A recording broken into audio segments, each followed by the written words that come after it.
It's a clusterfuck. God, dude, I stream. Way to keep it classy, Mike. I do too much streaming. I don't know where I am. Discover the power of engaging stories and insightful conversations with The Hang. Dive into a world where Mike Manson Waters and Matt Spice Lloyd are redefining the art of podcasting. From gripping tales to thought-provoking discussions, The Hang is your gateway to the best content in the history of the world. Don't miss out on the experience that everyone is talking about. Right. The Hang. Elevate your listening journey. Fortunately, it's on a delay here. Keep the streak going. That's perfect. It's The Hang with Mike and Matt. Hi. Hot damn, Matt. Hi, Mike. Hello, Matthew. What a week. Always. So we say every week. Always a week. What a week. It's always a week. Always a week. You text me today. Just put hanging. And I was like I knew it was that day of the week. Yeah, well, usually it's a Tuesday text. But it had gone so quickly this past week that I literally thought we had already done that text this week. And you're like, I thought we hang last night. Yeah, What? The hang, it just goes so quickly. Flows. The hissing. Let me go through our accolades. We got some accolades, Matt. We do? We got some accolades from some listeners. We asked for accolades. We got accolades. And we got some people actually responding. Really? Different glasses on. Kurt54321 says, I love the show, guys. I started from the beginning on Spotify. I listened to you guys back in the day. You're better without the cuck. Well, thank you, Kurt54321. He also says, I listened to you guys on the old show back in the day. I love The Hang. This show is awesome. Trucker Jared says, you guys fucking rock. Man, listen to those accolades. Amazing. Thank you. Very cool. I thought I had another one, but I can't find it. Good enough. There's a few that I get trickle into like the Spotify and all that, but I don't know how to. You don't know how to Sometimes you don't know it'll how let to me check your messages. Sometimes it'll let me check them, and then sometimes it won't. It's weird. I don't know, but yeah, it's good to get some accolades. Yeah, some hang props. Yeah. We're open to all the feedback you got. Unless it's negative, I don't really. Prefer not. Well, I I'm mean, kidding. anytime you ask for just anybody responds, the trolls are like, "Oh, I'll respond to those two losers. Fuck them."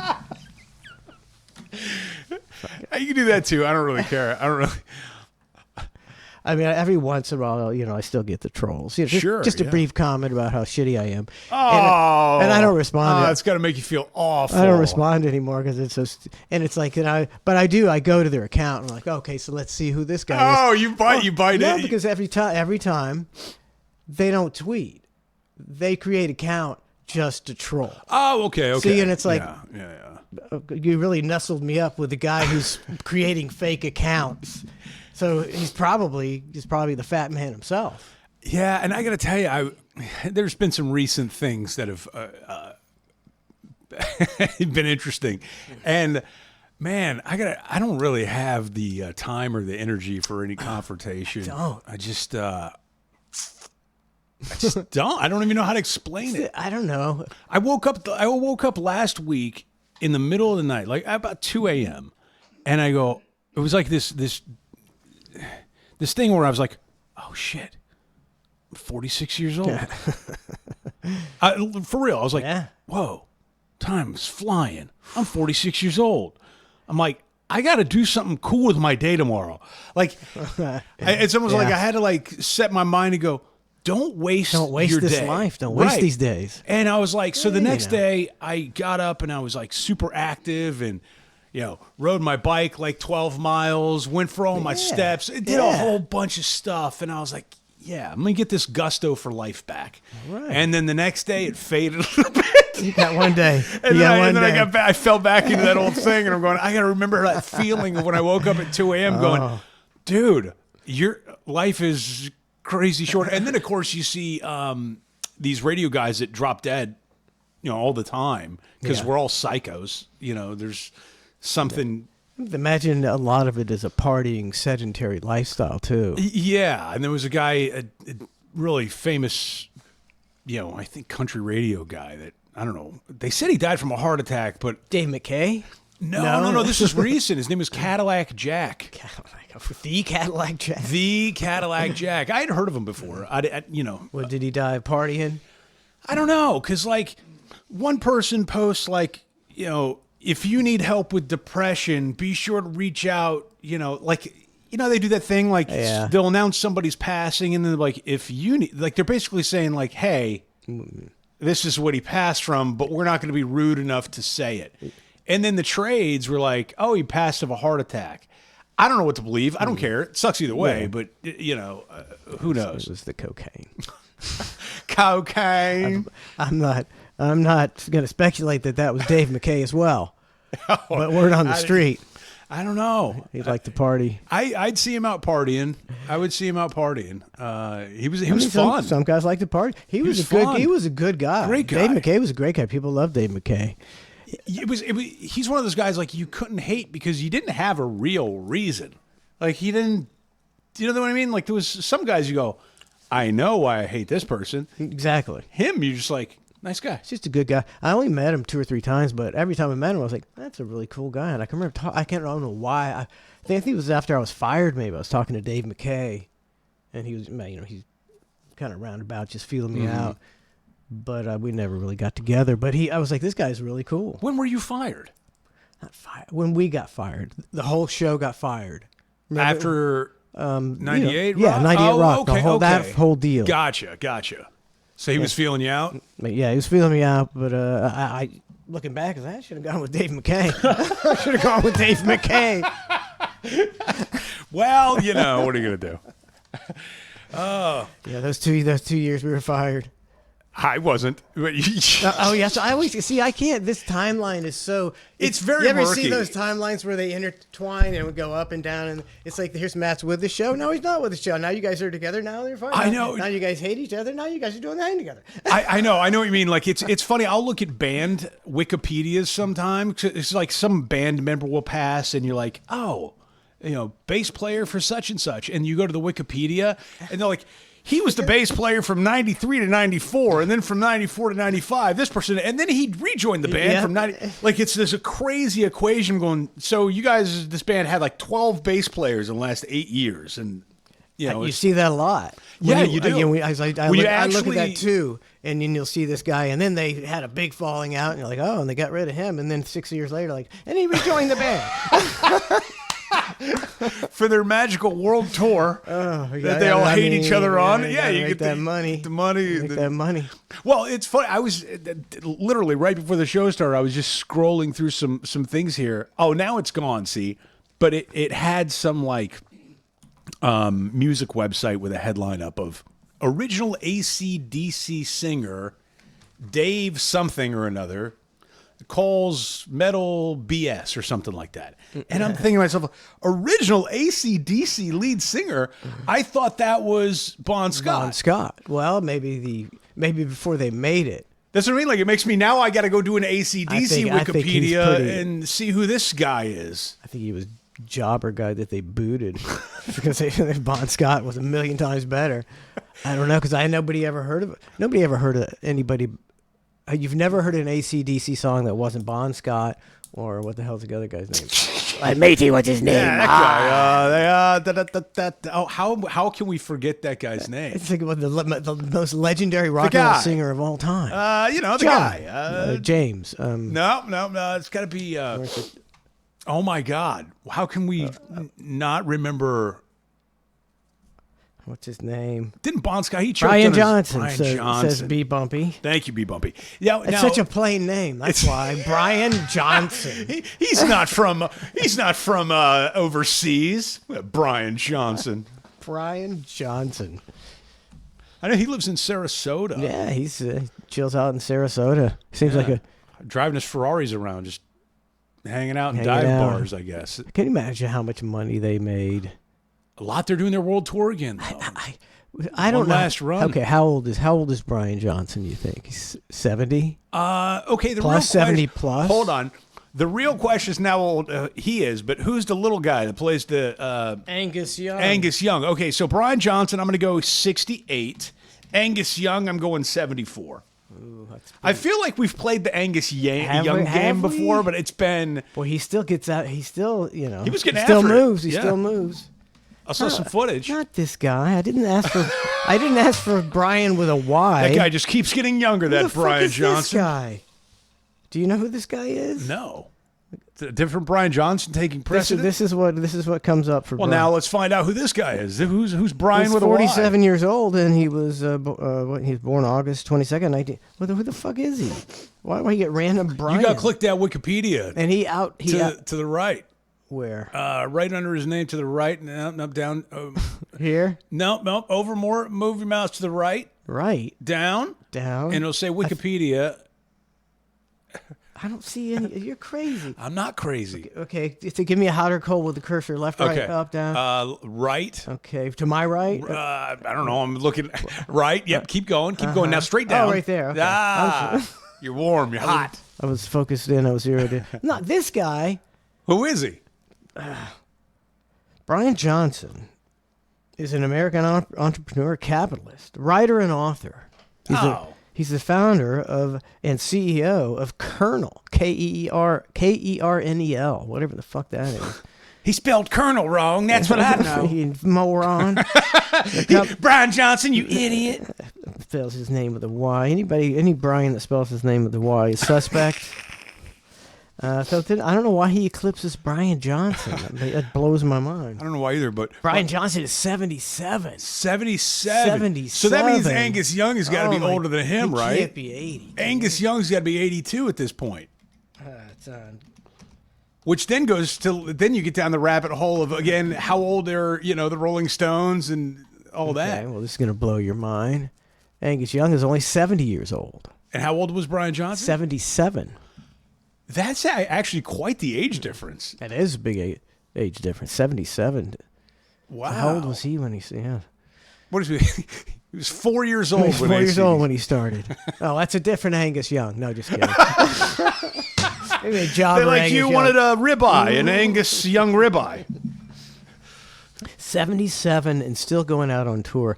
I mean, I get that, but I don't get it when you sing like this. It's like, oh, it just gives me a headache thinking about a 77-year-old man for like an hour and a half, 2 hours doing that. And have you seen him sing when he's got the fedora and he's like going like his face is gonna blow up. He's going. It's not like it looks easy for him. He looks possessed. Yeah, he's possessed. He's letting the demons out. He could have bust a hip just singing. 77 years old. That was the loudest concert I've ever been to. Again, close second, maybe first, was Justin Bieber. Like equally as loud. Yeah. Not even from a fan perspective, like just the way they had the speakers. It was just like, Jesus Christ. Like how I don't want to hear a quiet concert. Like I want to go for a loud concert. Exactly. But Jesus, man, like did nobody like it seemed almost there's like no decibel meter at all? Like nobody was checking this? You're making people deaf. Don't you Well, yeah, and I never wanted to be the guy that wore like the earplugs. Earplugs, yeah. But now, if I ever go to a show, like I at least have to put them in my pocket. I might not wear them Just in case. but just in case, because I don't, Because it's been a long 30 years. Yeah, and I've been to some of those shows, and you're like, why is it that loud? I get it. I want it loud. You want it loud, but it's like when you go home and for 2 or 3 hours your ears are ringing. It's like I'm not looking for that. Yeah, I just want it good and loud. I don't want like ow. It's too loud, and that was when I was young. It wasn't, And on a completely side note, it pisses me off now when I see movies that they'll do these scenes. Like there's that movie This Is 40, which I love that movie. It's a good movie. Great It's a movie. great There's cast. scene, It's a great cast too. Awesome. And there's a scene where they're in a nightclub and the woman's chatting. They're chatting it up to these dudes, and the guys are hitting them on in the bar and all. But like the music's like real soft spoken, real docile in the back, and they're chatting it up like normal. And I'm going, there's not a nightclub in the world where people are dancing on the dance floor and actually having a good time, but the music's real low key enough where you can just have like a normal conversation. I'm like, that's the stuff It's not realistic. Yeah. yeah, like I wish that part of movies would They shift a should little have bit. put them, I mean, yeah, in a pub or something. Because Something. that's the main reason, not the main reason, it kind of aged out of it. But I didn't enjoy going out to the clubs that much because I just feel like an idiot. What, you want a drink? And they're like, what? And you got to get in their ear and you got to close talk people like, it's like, it's miserable. I don't even want to go to the Irish pub because there's always too some. loud? Yeah, there's always some jackass in there playing the guitar, doing some Irish hymns. I'm like, whoa, dude! They're Like, doing, I'm here for low key. but they're doing the Irish bullshit like that. Oh my God, yeah! And then everyone's like, oi, oi, oi! You slam a pint of Guinness or something. It's like it's enough already. Now I've been relegated to like Applebee's, but even Applebee's has got these karaoke nights happening and all this extra entertainment. It's like, can I just get a goddamn plate of boneless wings and a beer? Did they bring back the Cut the karaoke shit. night? That was the last time I've been. It's I been a don't think- while. But we used to go to Applebee's all the time. Oh, you were the one singing karaoke, huh? No. We did that one time. We went to the karaoke one time. But that was like when we first moved out here, that was the only place that stayed open. They stayed open until 2. And everybody else had closed up at 11. So then Applebee's would just get packed with people because it was the only place open. So it was kind of a happening spot for a while. I don't know if it still is. See, now I look at the bars and I go, all right, even on your best night, give me your best special you got. Give me your $8 pint night. I'm looking at that and I'm going, I'll be at the grocery store picking up a BOGO of something and just sitting at my house and chilling. Like, I would rather do that than, the greatest special at the greatest bar I don't want to be a part of. You know what I'm saying? Like, I'd rather figure out. I mean, you don't want to go out at all. No. Yeah. I don't mind, but I don't want to go out every week, every 2 weeks. I'm like every 3 weeks.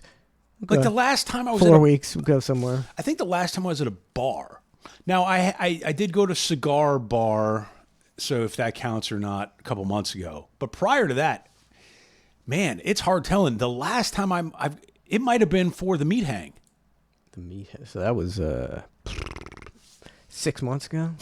Yeah, 6 months ago. that the might last have time you've been out at a bar setting. It bar might be setting. at like night. Yeah, because like what am like. Yeah, why? Yeah, just in this day and age. Like a change of scenery or something? Like I don't know. Well, you got the inflation, and then you have Florida's pretty much carry whatever you want. So you got a lot of people with guns drinking alcohol. Yep. Let's drink some beers on the couch. And then you got people that are high as a kite everywhere you look, which is becoming a problem. I got to tell you, it feels like it's becoming a problem. They've got to set some rules and regs on how strong you can make this stuff to sell. I don't know. I haven't experienced what you're experiencing. So you're encountering people who are zombies. Just zombies. Straight. Do you think they're high zombies? Excuse me. Do you think they are on pills or weed? It's a good question. I don't have the answer to it. Everybody's on pills. Maybe you're Well, right. I mean, they're also on weed now. Everybody's on weed and everybody's on pills. They're stacking. They're stacking the drugs. And you can get the gummies legally now, Yeah. so you can just. Like I would like that can of the can trip or whatever that I told you about last week there. I want to find out how to get some of this. I did find a place that sells it. I bought a can. Oh, You know how much the can was? I was like, because that place, the guy was nice enough. He gave it to me for free. He's like, so then I came across another head shop. I go, I wonder if they have it in there. What do you think that can cost?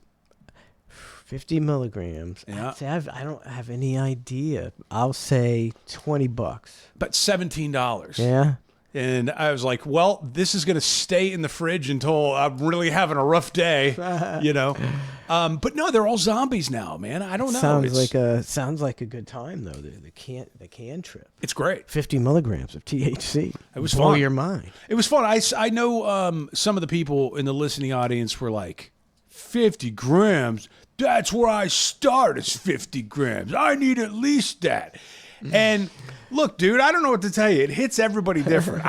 Well, it's a thing. It's your cannabinoid receptors get full up, and you need more and more THC. See, I don't know if you're lying to me, right? Is that like a legit explanation, or that's how just your thought? That's how it's always been told to me. I remember Garen from Magical Butter. I went out with him one time, and I was like, "So you're not smoking or doing?" He's like, "Nope, 30 days off. Got to clear out the THC receptacles." Really? So I was like, so it builds. So it builds a He's like, oh tolerance. yeah. He's like, you won't. I was getting up to 4 or 5 gummies a day. I want to go back to 1 gummy or 2 gummies. Okay, yeah, that explains. That's what I've been told. It builds definitely builds a tolerance. I've never been able to clean out my cannabis receptors though. So. That's a long 30 days. It's a long ass time. Even if you're going like, okay, well, I start at 50 milligrams, and nothing less can even affect me. It's like great, but like, wouldn't it be awesome if it could? And all you had to do was just take 5 milligrams, like. That sounds pretty sweet. Like, you could call me a lightweight because the 50 knocked me off my ass. I think it's awesome. Hey, awesome, yeah. Like, now I know that all it takes for me, like I'm like a 1-drink chick in a bar kind of thing, Like, I just need one. Well, that's still a lot. I mean, for me, I don't usually. I don't know. It's hard to tell because the cookies aren't don't have a label on them, the ones that I eat. But getting cookies smuggled up somebody's ass from across the border, the best, pooping out your cookies. In Venezuela, the finest. I got you the finest cookies, Mike. If I could go to sleep without it, I would definitely do the 30 days so I could get back to that original hot. But it makes you sleep so good. Yeah. And that's, to me, is so much. It's such a great thing to get good sleep. Oh, my God. So valuable. It's so valuable. So let's keep doing it. We had our dogs are sick right now, and they're pooping everywhere. Oh, that's fun. And like last night, woke up or I should say this morning, 5:30 in the morning. And like sometimes once I'm up. So it's just, all right, get the day started kind of thing. And man, they crapped everywhere. Even if I wanted to go back to sleep, I couldn't because the smell had just permeated. Oh, I've been there. You know what I mean? Like, and it's this runny diarrhea where it's just every 2 seconds you're cleaning up this stuff after them, and it started early. Oh, that's a thrill when you wake up to that. We thought we thought it was parvo. That's bad. Parvo's bad. Well, we were thinking, like because that's like worst case scenario kind of thing. And then we went to the vet or took him to the vet, and they're saying it's something else. Hopefully, it cures the ills soon because I am getting real tired of cleaning up. It's a nightmare. The amount of paper towels and bath spray and like all the stuff. I've perfected it.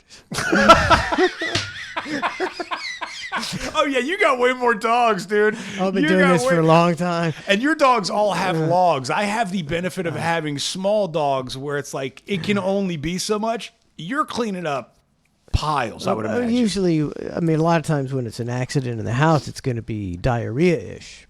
Yeah.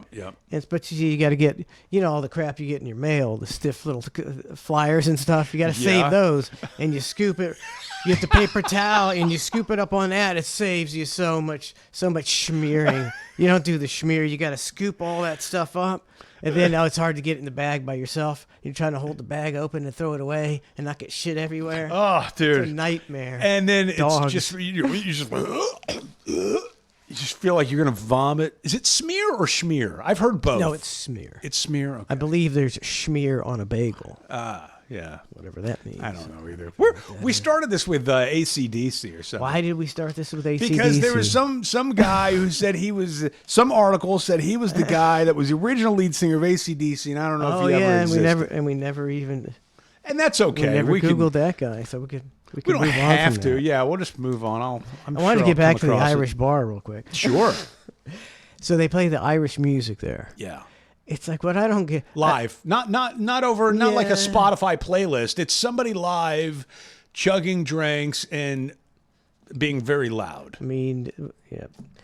The Irish to me, it's as if they like, okay, the only Irish music we can ever play is the old school stuff from 200 years ago with a violin. And it's like, I don't want to go out and hear that.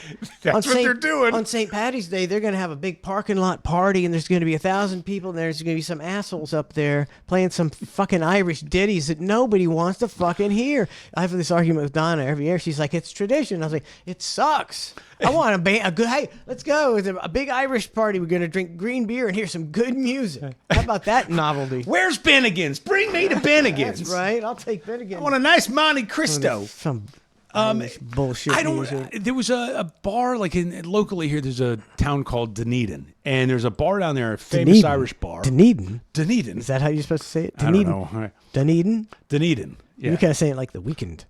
Like the weekend. Dunedin. Dunedin. Dunedin. I don't know. Either way, I think the syllable is in Dunedin, like Dunedin. It's more on the E. I mean, I lived here a long time. What, I think I know. what are we doing here? Like, Dunedin. Are you showing off your ability to enunciate? I'm saying, I think it's Dunedin. How did I say it? Dunedin. How did you say it? Dunedin. How did I say it? Dunedin. I do that too. If you say a word two different ways, the same, you're like it's that, but is it just the same? I mean, like you're really Caribbean picking and it apart at Caribbean. that. You're really picking it apart. I don't on know. that It sounded a little off to me, and I was questioning whether you were legit, whether you were actually Matt Lloyd that's living in Florida all this time, or maybe a plant for a long con, an Elon Musk. I'm Irish. Automaton. So there's a place in Dunedin. Is that right? Dunedin. Dunedin.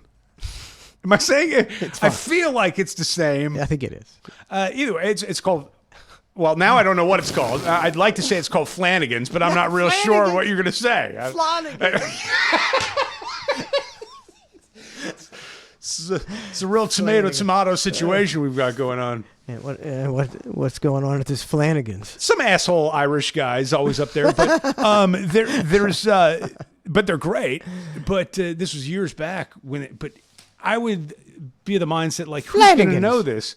But everybody in the bar is singing along with the Irish guy. So I'm the only one that apparently doesn't know what's happening. Everybody else knows the lyrics perfectly, and they're swinging their glasses around, and they're I'm welcome to downtown Dunedin. I think a lot of them people that go to Irish bars are regulars. They all have bulbous red noses and they're rosy red old cheeks. Irish drunks.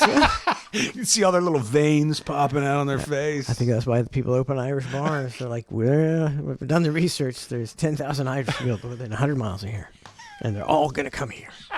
Because they're marks. They're marks. Did you ever watch the show? Go back to Ireland. Have you ever watched the show Bar Rescue with John Taffer? I don't know if I've ever seen it. I'm sure I've seen a dozen similar shows like it. It's one of these great and it's terrible all at the same time. He takes a low-level shit bar that's doing terrible, and he turns it around and calls it something even dumber.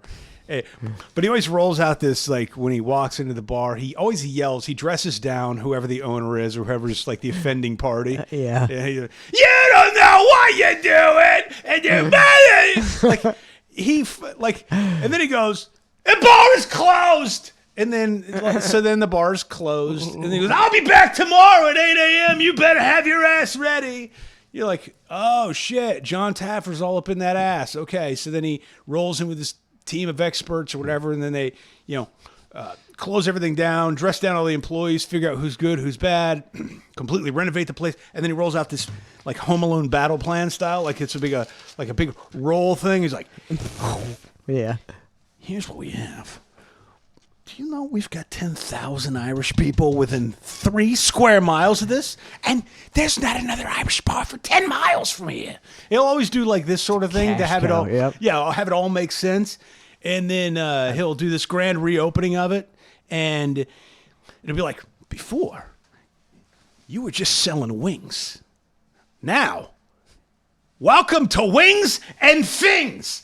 And it'll be like, we're not just wings anymore. We're things, too. It's something weird, and some land and some don't. More often than not, I think they always end up getting shut down. There's very few success stories. So, you would think it would be, it's Bar Rescue. You think he'd rescue? Yeah, you think it would be like you getting all that publicity? Well, I think that's the move. Is like it does well for a little bit, but Yeah. then if the owner's an asshole, the owner's an like you can't If change. the owner's that. running a shitty bar, he's going to turn a good bar into a shitty bar. Right, but the guy, I've interviewed him a few times. I'll tell you something off the air about it. Anyways, the one thing he came up with, like, it was called the butt funnel, which was always like a notorious thing. And he's like, in nightclubs, you know why we put this banister here? It'd be open up dance floor, and you put a banister super close on either side. We call it the butt funnel, and it's because the girls and the guys, they gotta commiserate. They gotta bump into each other. Like, that's his idea, right? So it's like this, like, basically squeezing the crowd so where they gotta be intimate with one another, and he calls it a butt funnel or something like that. And The guy's brilliant. I mean, there is a science to it. I get it, but like, I always thought, like, that's just a place for dudes to bump into dudes and punch each other. Be like, bump into me, dude? Like, what's up? And then they put, And that ain't worth the trouble right there. yeah, it's called a fight funnel. You know what I mean? Like, it's not in a perfect world, would the hot chick roll through the one end and then you go through the other and you guys accidentally bump uglies and you're like, oh, that felt nice. I'm glad we entered into this, mutual butt funnel together. But in reality, I think it's just like place for people to fight. Is that the same guy? Same guy. Yeah. How'd he get a show? Because he's loud. He's real loud. He's super loud, dude. That's what you need. He's loud to the Get point where loud. I won't watch it anymore because it was pointed out to me that it's causing me anxiety. And I'm going, you're exactly right. Let me put on the smooth jazz channel. Everything gets calm. I'm like, yeah. I got to take the edge out of my life. There's a couple of comedians I don't listen to. Who's that? I'm trying to remember the second one. Kevin Hart, I quit listening to because he'd yell the whole act after, like, hey, no, I'm like, I can't. I mean, just stop yelling at me. Chris Rock kind of yells at you. The Yeah. delivery, I don't mind it. I don't find it like offensively annoying, but he does yell. I don't know if he. I don't know if he yells quite as much as Kevin Hart and the other guy I quit listening to because he yells. Just stop yelling. Just yell. I mean, Bill Burr does it too. Bill Burr's always yelling. It's like, oh, he's got that annoying voice, and you're like, oh, it's it was unmistakably Bill Burr. it's good for a while. Yeah, you're up here, Bill. We need it here. Just every once in a while. Here. He was good. He was good in The King of Long Island. I didn't see that. Of Staten Island. Was it Staten Island or Long Island? Staten Island. King of Staten Island. Yeah, I wouldn't worry about it. Yeah, if it was on, was, I'd check. I'm not going to seek it out. I actually didn't like it for about 75% of the movie. Then it got a little better. But he was good in it. Got all heartfelt on you. Yeah, kind of redeemed. But for most of it, I was like, this guy's just an asshole. Why am I watching this movie with this asshole? Well, that's what happens. How about that Pope dying? What's up with that? That was a doozy. Yeah. Let me see. I think I got a little Pope thing here. You do? I got the wrong one. He's it's a whole fucking deal. Now, what do you mean it's a whole deal? Okay, it says right here. This is it's got this guy, and it's got a picture of one of them weirdos with his red robe on. Is he a cardinal or is that something else? He's a bishop or a cardinal. Okay. I don't know. Who's higher, bishop or a cardinal? I don't know. What's the conclave? It's the papal conclave. So I don't know what those guys are. Bishops, they run the Vatican. Yeah. The Pope ain't running shit. It's just like the government. It's the deep state. I'm sure there's the deep Vatican, and these guys pick, and they're like, hey, you want to be Pope? Well, here's the fucking deal. You're gonna do whatever we fucking say. Well, the whole thing is, I mean, the whole thing's weird, right? Like if it is what you're saying, like the deep state, I mean, which is essentially, okay, these are the people that make the rules and the regulations that nobody knows about. It's like the Catholic Church is doing this in the open of going, hey guys, we're the deep state of all this, and we're going to go in a room and nobody can bother us. Yeah. Until we get some votes going on, and then we figure out the proper person to advance our agenda. Yeah. Then we'll be out. But until then, don't bother the deep Catholic state here. We're locking ourselves in. And don't bother us till you see a puff of white smoke coming out ceremoniously from the chimney. You know, who's like, how in this day and age, you got to really have some good trust in that room, dude. I mean, you know, you can't have a group of that many people in a room without somebody sneaking a cell phone, something, right? I mean, something. I don't know. You'd think, unless maybe this round we'll get some sort of inside, you know, information. That'd be nice. If you're in a small cabal of, I don't know what, a dozen guys, where you're balling in your own little country, your own make-believe country, where you make the laws and the rules, and the Vatican's its own country, and you answer to nobody. Then Alex Jones comes knocking on your door. Are you in the small cabal? Yeah, are you gonna bring your cell phone out and ruin that, Matt? No, but these guys are shady. They're probably one of the shadiest guys on the earth. But wouldn't it be great to actually know, like, if you were to just get some real, actual inside scoop of what's going on in that papal room? The conclave.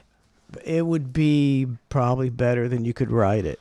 You'd be horrified. Or what if it was totally lame? Or what if they were in there just, you know, giving each other knobbers? Like, that's what it is. There could be any variety of things happening in there, and nobody knows.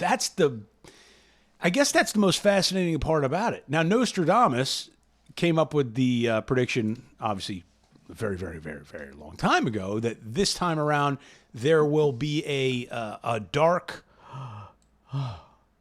man. Oh, he's going to be of color. Of color. To save, and he'll be around for a while. But then I saw on the news today, they're eyeballing a dark guy of color as the favorite. And I'm going, Filipino guy?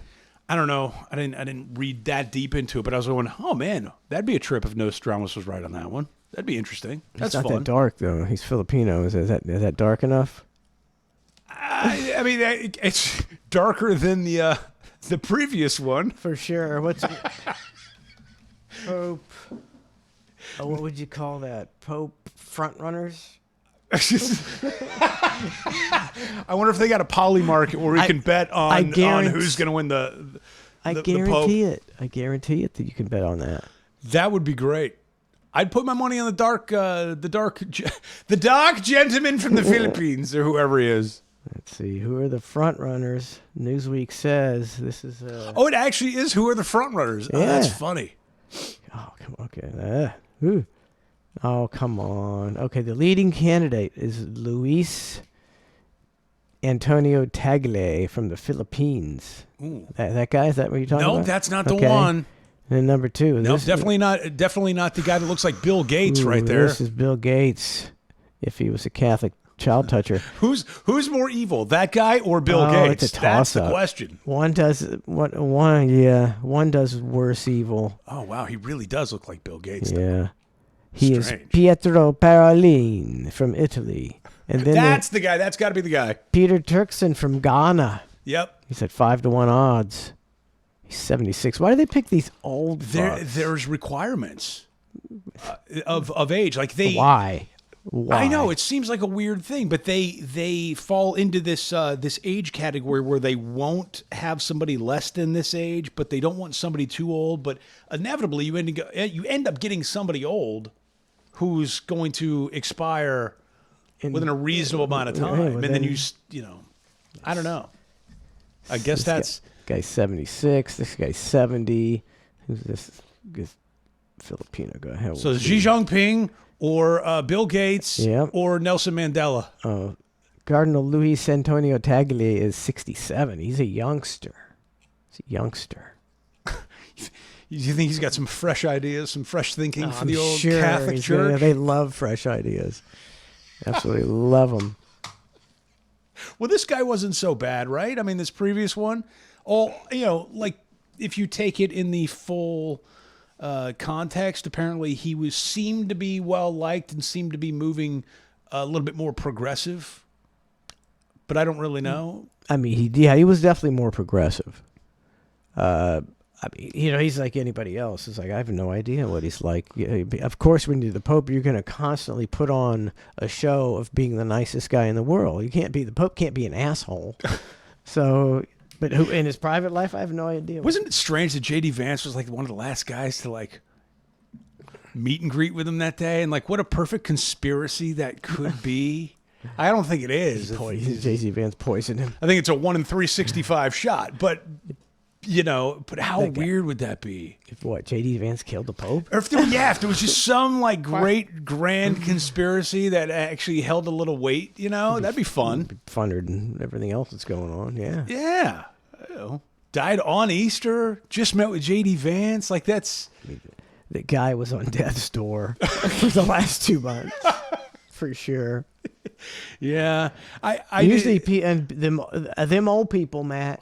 They're trying to reach a milestone. How many old people they go, we made our 78th anniversary, and then the next day he's dead, and then a week later she's dead. There was something about his last words. I don't remember exactly. I didn't read the whole article, but like basically he said to like the lady taking care of him that day, she was like, "Hey, do you want to go do this?" And like one of his last words was like, "Do you think I can make it?" Or something like that. Like, imagine your last words being anything in that realm of going, I don't want that. "Do you think I can?" Like, I want to get hit by a bus or something. I don't want to go out like that. Oh, I don't know, man. Getting hit by a... I want something. I'd love to die in my sleep, but I don't know. I don't even know if anybody dies in their sleep. I mean, yeah, you got to wake up at least for a split second and be like, yeah. Just lying there for 5 minutes going, I'm dying. I can't reach the phone. Yeah. Because I'm in such pain.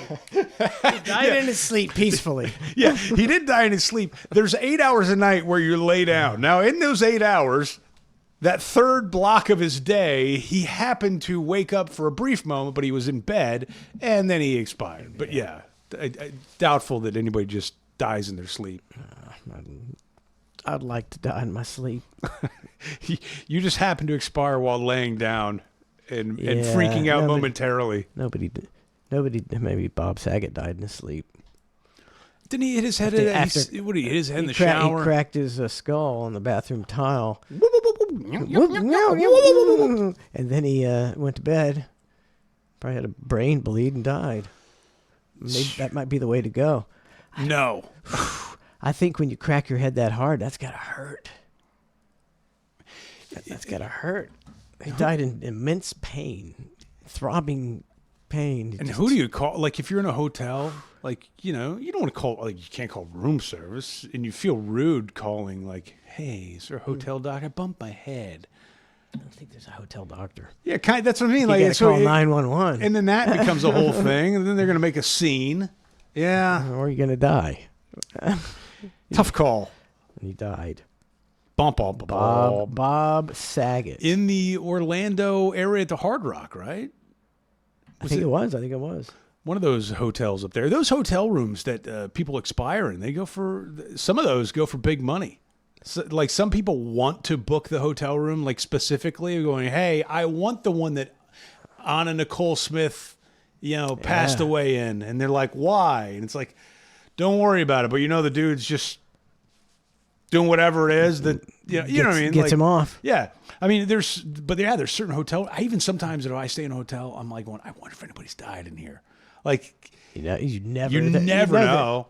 They're not shutting the room down. They're just cleaning it up. But they're carrying out that body quick. Very discreetly. Very discreetly. Probably like in a room service thing, They got it stuffed under the cart. Nothing to see here. And then they got room turned over by 3:00 the next day. Fresh linens. Yeah. Then they'd be murdering stars so they could charge more for the rooms. I worry more about the hidden camera stuff in hotel rooms. Oh, man. I mean, Airbnb, those are out for me. I'm not even messing with an Airbnb unless I would absolutely have to. Because there's just way too much, I don't know. There seems like too much control in the owner's hands where, and all these little pin light cameras and all this stuff that's going on these days seems a little suspect. Hotel rooms, though, equally. But I feel like in a hotel room, I can do like an easy sweep. of Not that things. much stuff in a hotel Yeah, room. there's not that much stuff. I don't know, but you ever get worried about that when you're out at places like hidden cameras, and if you're in a bathroom somewhere and you're going, I used to work at the BRN. I'm jaded to hidden cameras, buddy. I figure my nudes are all over the internet somewhere. yeah, fair. I knew I shouldn't have masturbated in the green room. Oh, one time. yeah. That's bad news for you. Here's we didn't get to this the Catholic craziness. Oh, we got okay. on a Pope tangent. It says this is part of the ritual followed after a pope dies. The late Francis's study and living room are closed with crimson ribbons and sealed with a wax papal seal. Why? Like a bottle of Maker's Mark? Because it's a cult. It's like a total cult. It's like, it's 2025. All this preposterous nonsense. This is the ultimate. I guess I always rail on Catholics.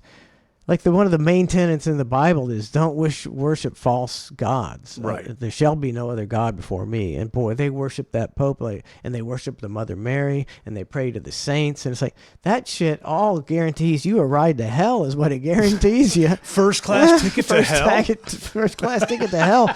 So you can put all your fancy ribbons and wax paper seals on, buddy, but you're all going to hell. But what's the purpose of the seal? So you're telling me this thing gets sealed off. Uh-huh. And what the hell's inside there?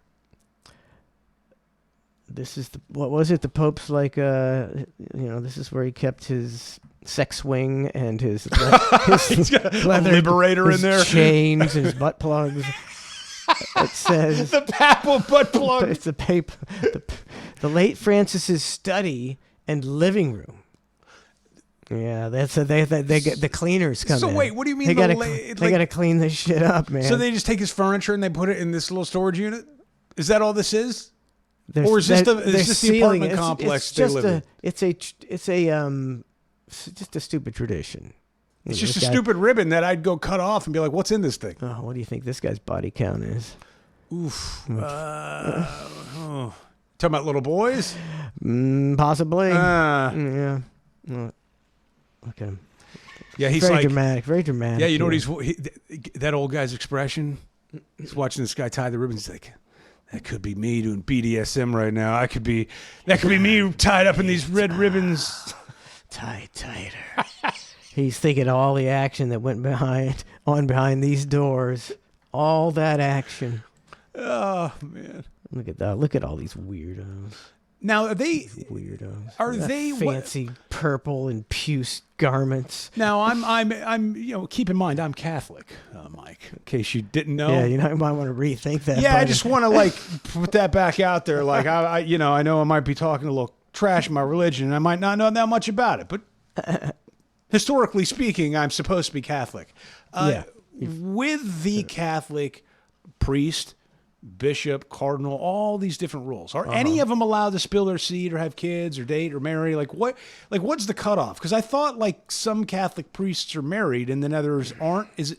No, I don't think. I don't think if you're in the true Catholic religion, there's no married. All through the top, bishops, cardinals, pope, priests, So down the line, nuns, even the women can't have any sex. What do you mean the women? What do you, The nuns, the nuns. Who let them in? Oh, okay, I know. the nuns. They Okay. keep them separate. They don't want a bunch of gabby bitches talking about the boys. Why are the little boys here? Shut up and go back to your convent.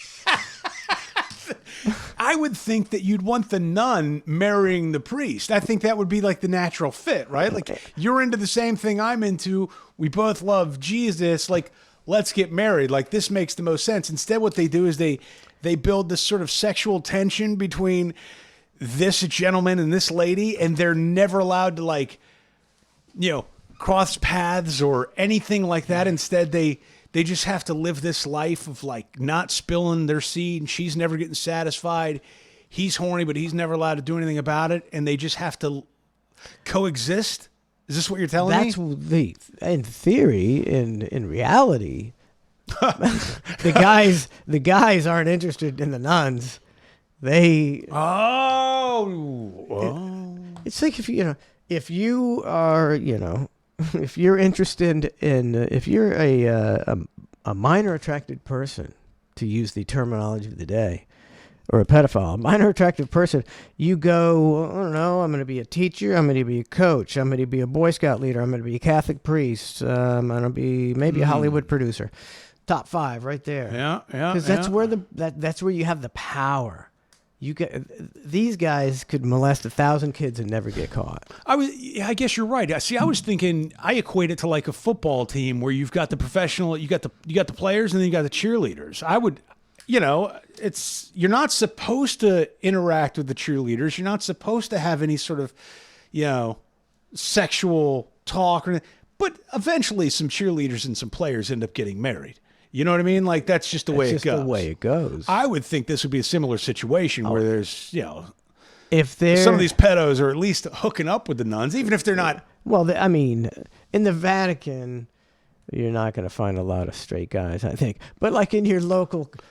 Yeah, let's go local. Okay, locally. St. Leo here, they got a university. They have a monastery, and I think they have a convent. So they got the both deals.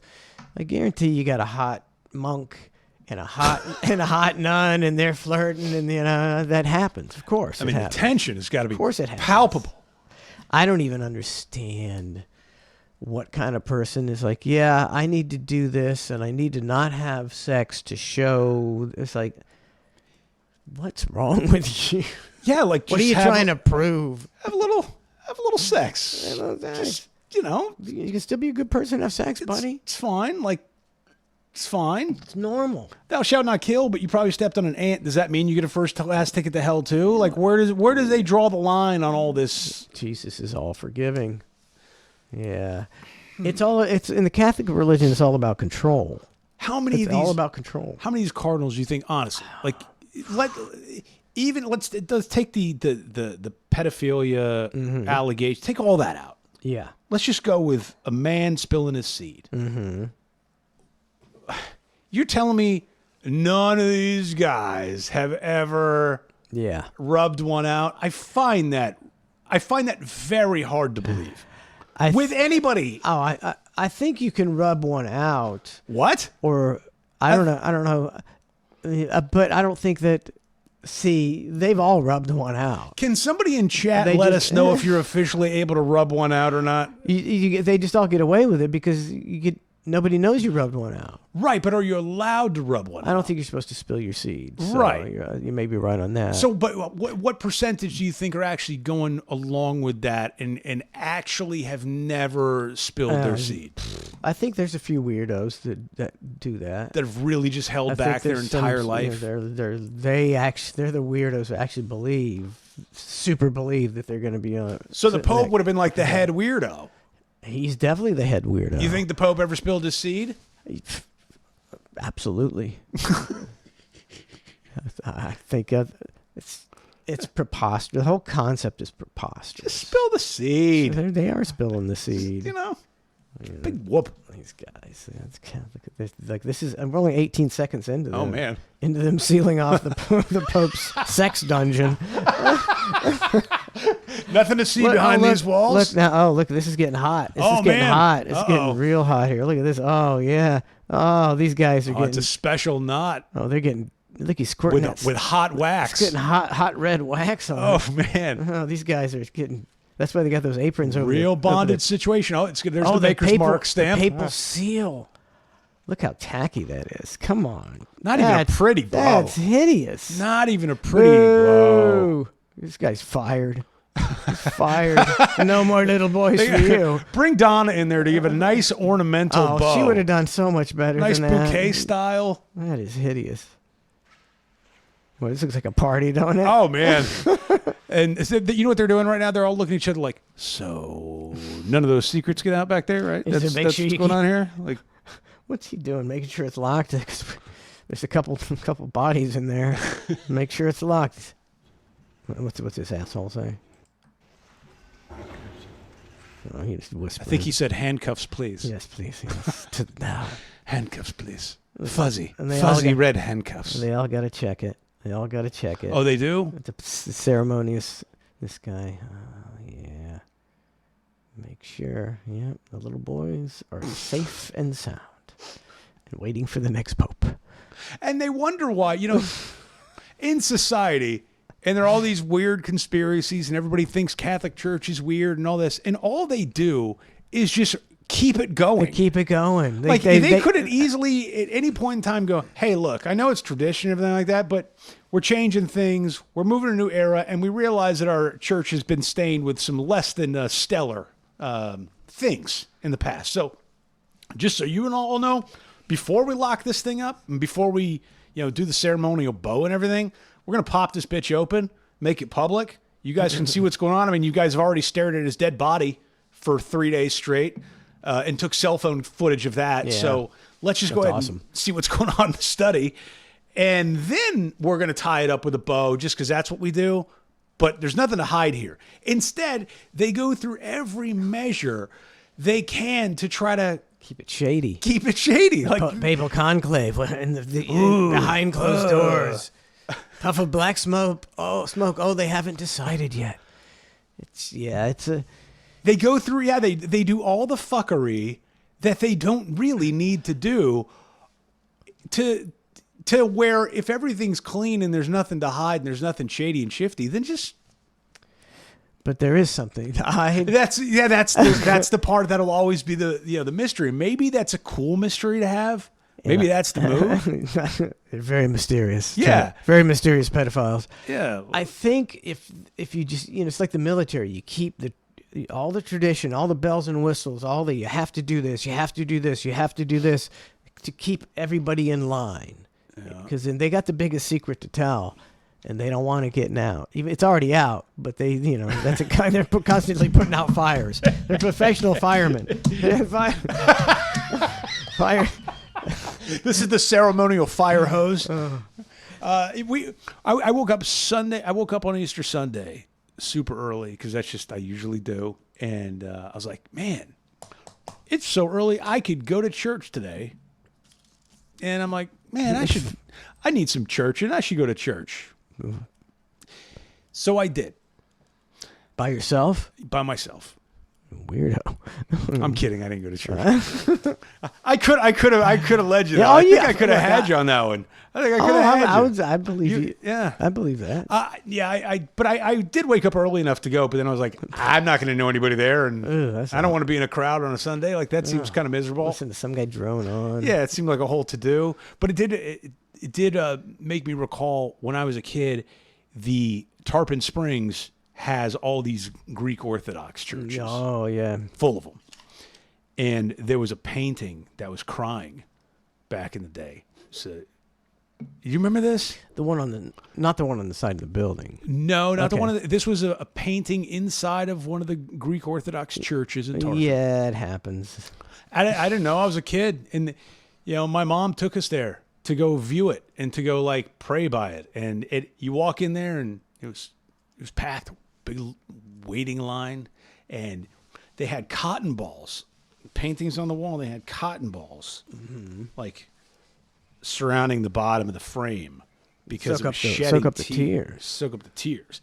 Now I don't know nothing about nothing, but I will tell you, it was kind of cool to see. It was interesting. It did make you feel. It made me. I was 8 years old or whatever, but it did make me think. Whoa, is this painting actually crying? The haunted, is the painting actually crying, or is the room getting smaller? Believe it or not. I don't know what to believe, but as an 8-year-old, you could easily see how, boy, if they get you in that mindset and keep that mindset going. Exactly. Well, you see, you believed it because you were 8 years old. And that is the mentality of everybody else who believed that a fucking painting was crying. Okay, my mom was 40. So what is that? Does that make her a sucker? She's got the gullibility of an 8-year-old. Yeah. There's all kind of cases they call it stigmata where statues are crying and stuff, and they all turn out to be fake. There are no proven cases of paintings crying or I saw bleeding. It. How do they do it? How do they pull this off? How did they Now, wasn't there also a Jesus Christ that was bleeding? Didn't he bleeding from his eyes or something like that? Mother Mary and Jesus are always bleeding. How are they pulling that one off? Oh, that's what it was. I think it was Mother Mary that was crying in the painting. It's been debunked. I don't have the specific debunking information, but Gary, if you look up stigmata, you're not going to say it's been proven that statues can cry with the blood of Jesus Christ, and you're never going to find that ever, ever, ever, ever, ever. It was interesting. I'll give it that. Whatever was going on there. They did a good job. They know how to market. They know how to sell it. I bet you. It was a pretty good scam. I bet you, like, you were behind a velvet rope and you couldn't get close to that picture, could you? You are exactly right. You could pray in front of it. Yeah. And then they had it like a collection plate, if I remember correctly, on the front side and I think on the back side. Yeah. Because you can't have anybody ripping that painting down and seeing the water hose. It goes right behind the eyes. And drip, drip, drip, drip. Be great if some liberal rolled in there and just spray painted it, threw pig's blood on it. Oh, boy, that would be stir the pot there. Oh, boy.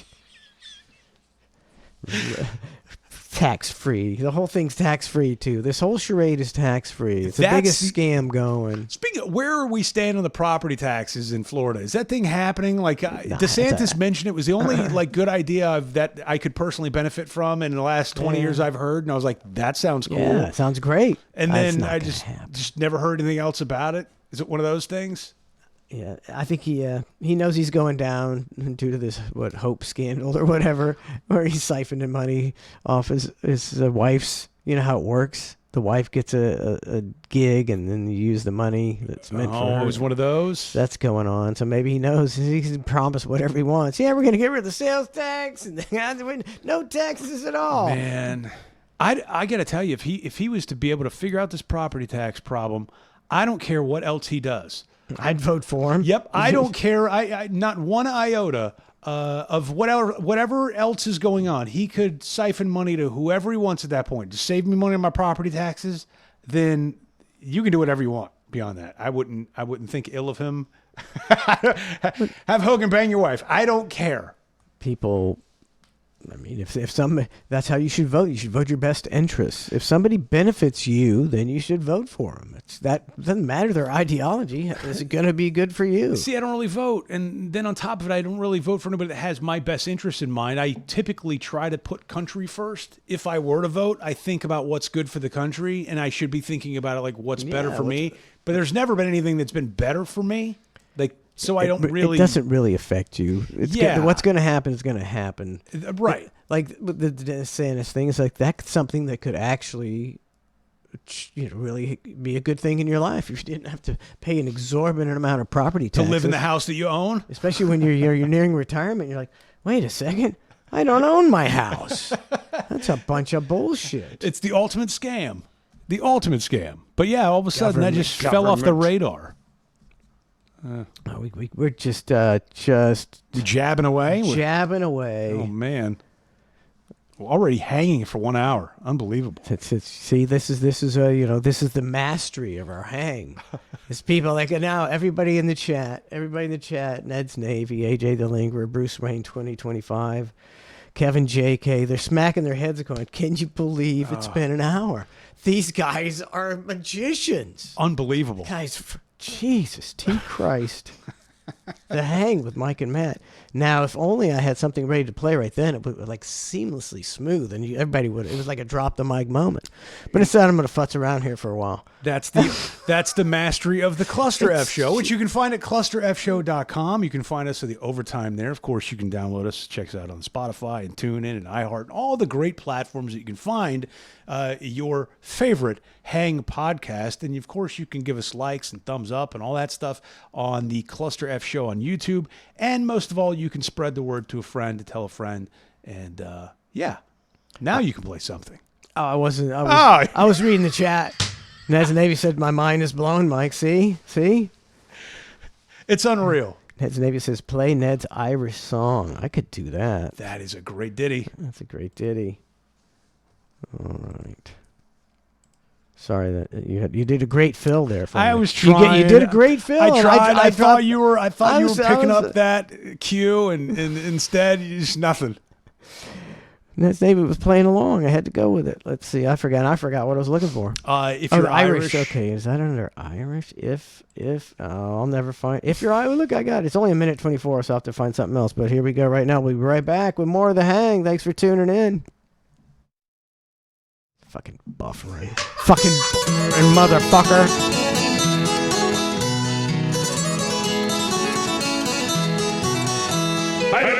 lum diddle lum diddle right right. A little lum diddle lum diddle right right. There's a foreign land and some say it's grand and it's full of green good luck. But I disagree. I shout 1, 2, 3. Hey hey, the Irish suck. Yeah, they love to fight and they're not too bright, just drinking their nasty brew. Damn the Irish rogue and his silly brogue. If you're Irish, then fuck you. A little lum diddle right right. A little lum diddle right right. A little lum diddle right right. A little lum diddle right right. Yeah, they got red hair and they foul the air with their filthy Irish stink. Watch them sip their cup and then throw up, 'cause all they do is drink. Kiss a Blarney Stone, and when you're done, you can kiss my bare ass too. Damn the Irish rogue and his silly brogue. If you're Irish, then fuck you.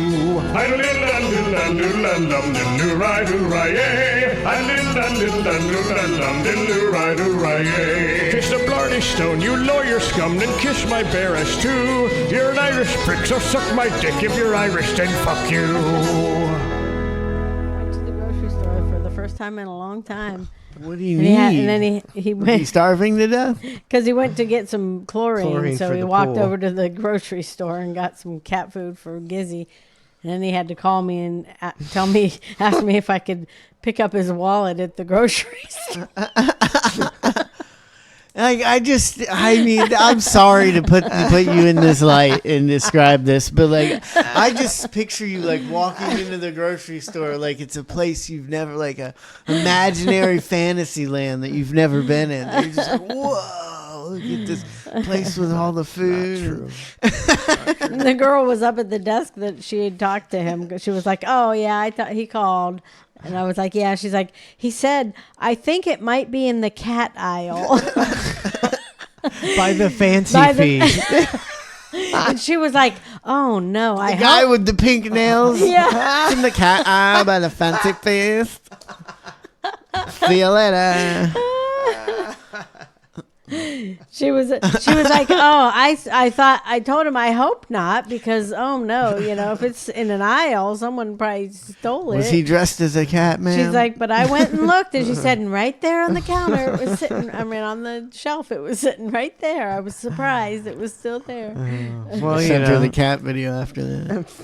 Did you ever look in it? Even I did you didn't know even look in if it. anyone? No, I didn't even look Oh. at it. That's because you picked it up, so I forgot all about it. Someone might have stole everything out Yeah, I of it. know they might have. I didn't even look at She it. might have. So I was getting the fancy feast. And I'm like, how did he?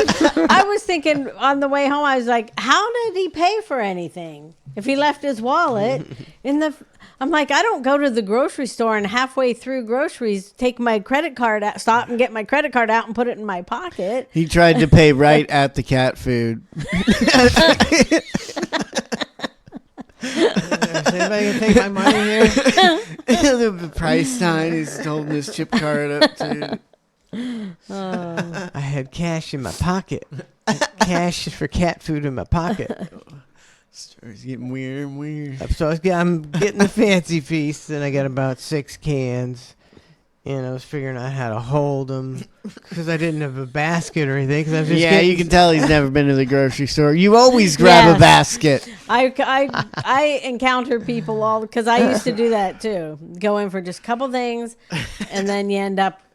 I've I've done encountered it too. That's one just that- a couple of days ago. Some girl was like holding a bunch of stuff, and she's walking down, and she goes, "Why do I do this to myself?" No, that's the one. Like, nobody talks to me ever in a grocery store Yeah. unless you have too much stuff. Then Exactly. everybody's like, I remember being a jobber like that. I remember not grabbing a cart too.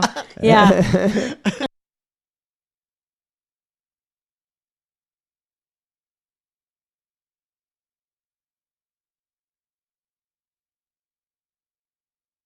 And some of the things he says, I agree with. Yeah. So You do know, I. So do I. and some he would never be someone that could put up with me, but. And I couldn't put up with him a lot, but he does say a lot of stuff I She's agree got a with. crush on Andrew Tate. You put up with all this shit. He's Yeah. a multi-millionaire. Well, Yeah, no. see here, yeah. No, yeah. I couldn't go out with a multimillionaire that, because they only go out with people that, they feel are beneath them. And you ain't going to treat me like I'm beneath you. So that's why we wouldn't get along. Or we might get along as friends, but not, So she thinks she not can be gonna- Andrew she's trying to Tate's be friend. chill. No, I with don't. She wants to be Andrew I didn't Tate. say She I wants to be besties. Besties with Andrew Besties. Tate. No, I said we could be friends, but we could. I would. And hate on women together like she's always doing. They would be besties. She's a female Andrew Stupid Tate. bitches. I mean, She'd be too what? She'd hate women more than him. He'd be like, I can't chill with her. She's too sexist.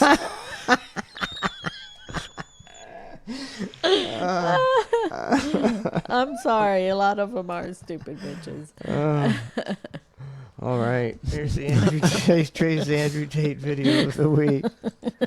I guarantee.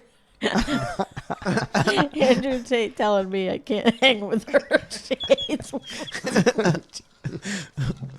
She's too misogynistic. Oh my God, that's funny. Well, I never practiced that Andrew Tate impersonation, by the way. I was way off.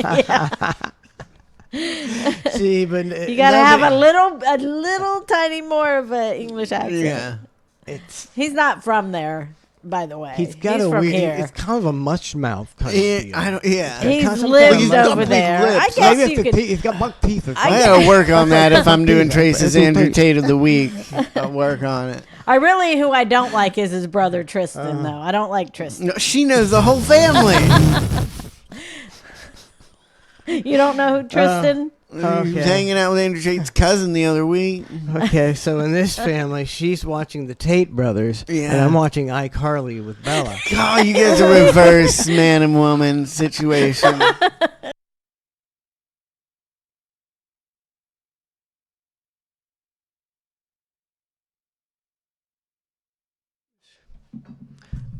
We had no water, so I had to go check on the situation, and Donna remedied it, so we're good to go. I just have to go pee, and we'll be right back with more of the hang. We're flying higher than the mountains, higher than I have ever.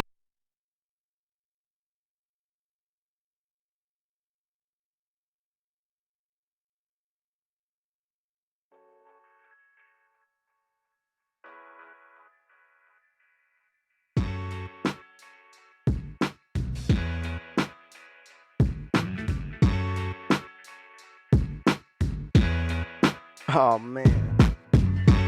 Oh no. Smoking on the herb all day long. Take a sit down right here and take a toke from a bong. Smoking all day, I do get tired, but that don't stop me from getting higher. Smoking with me is always fun. Start the four-wheeler when the blunt is done. But you know me, I'll probably crash. We can maybe ride tomorrow when I fix it half-ass. Puff, puff, puffing on the jiffy pop. Puff, puff, puffing on the jiffy pop. Yeah. Yeah, you know me, always puffing on that jiffy pop. Do it every day, and you know I'm never gonna stop. Even in the saw shed, can't catch me. Found 2 microwaves, but I brought 3. You know I love smoking on a jiffy pop. Yeah. You know I love smoking on a jiffy pop. Yeah. Got a new show, the name is Outlandish. Only drink Coronas, but we don't speak Spanish. Just got a Jeep, we got it for the cheap. Was a good deal, till it overheat. Now Outlandish, walking on their feet. Fuck it, light that blunt up, and let's go get something to eat. Some Outlandish. Y'all already know we puffing on that Jiffy Pop. just bought a $300 Jeep. You know, we fucking stoned and shit. Funny part is, everybody told us not to do it. Don't buy that Jeep. Don't buy that Jeep. We bought it. You know, puff, puffing on a Jiffy Pop. Yeah. Puff, puffing on a Jiffy Pop. Yeah.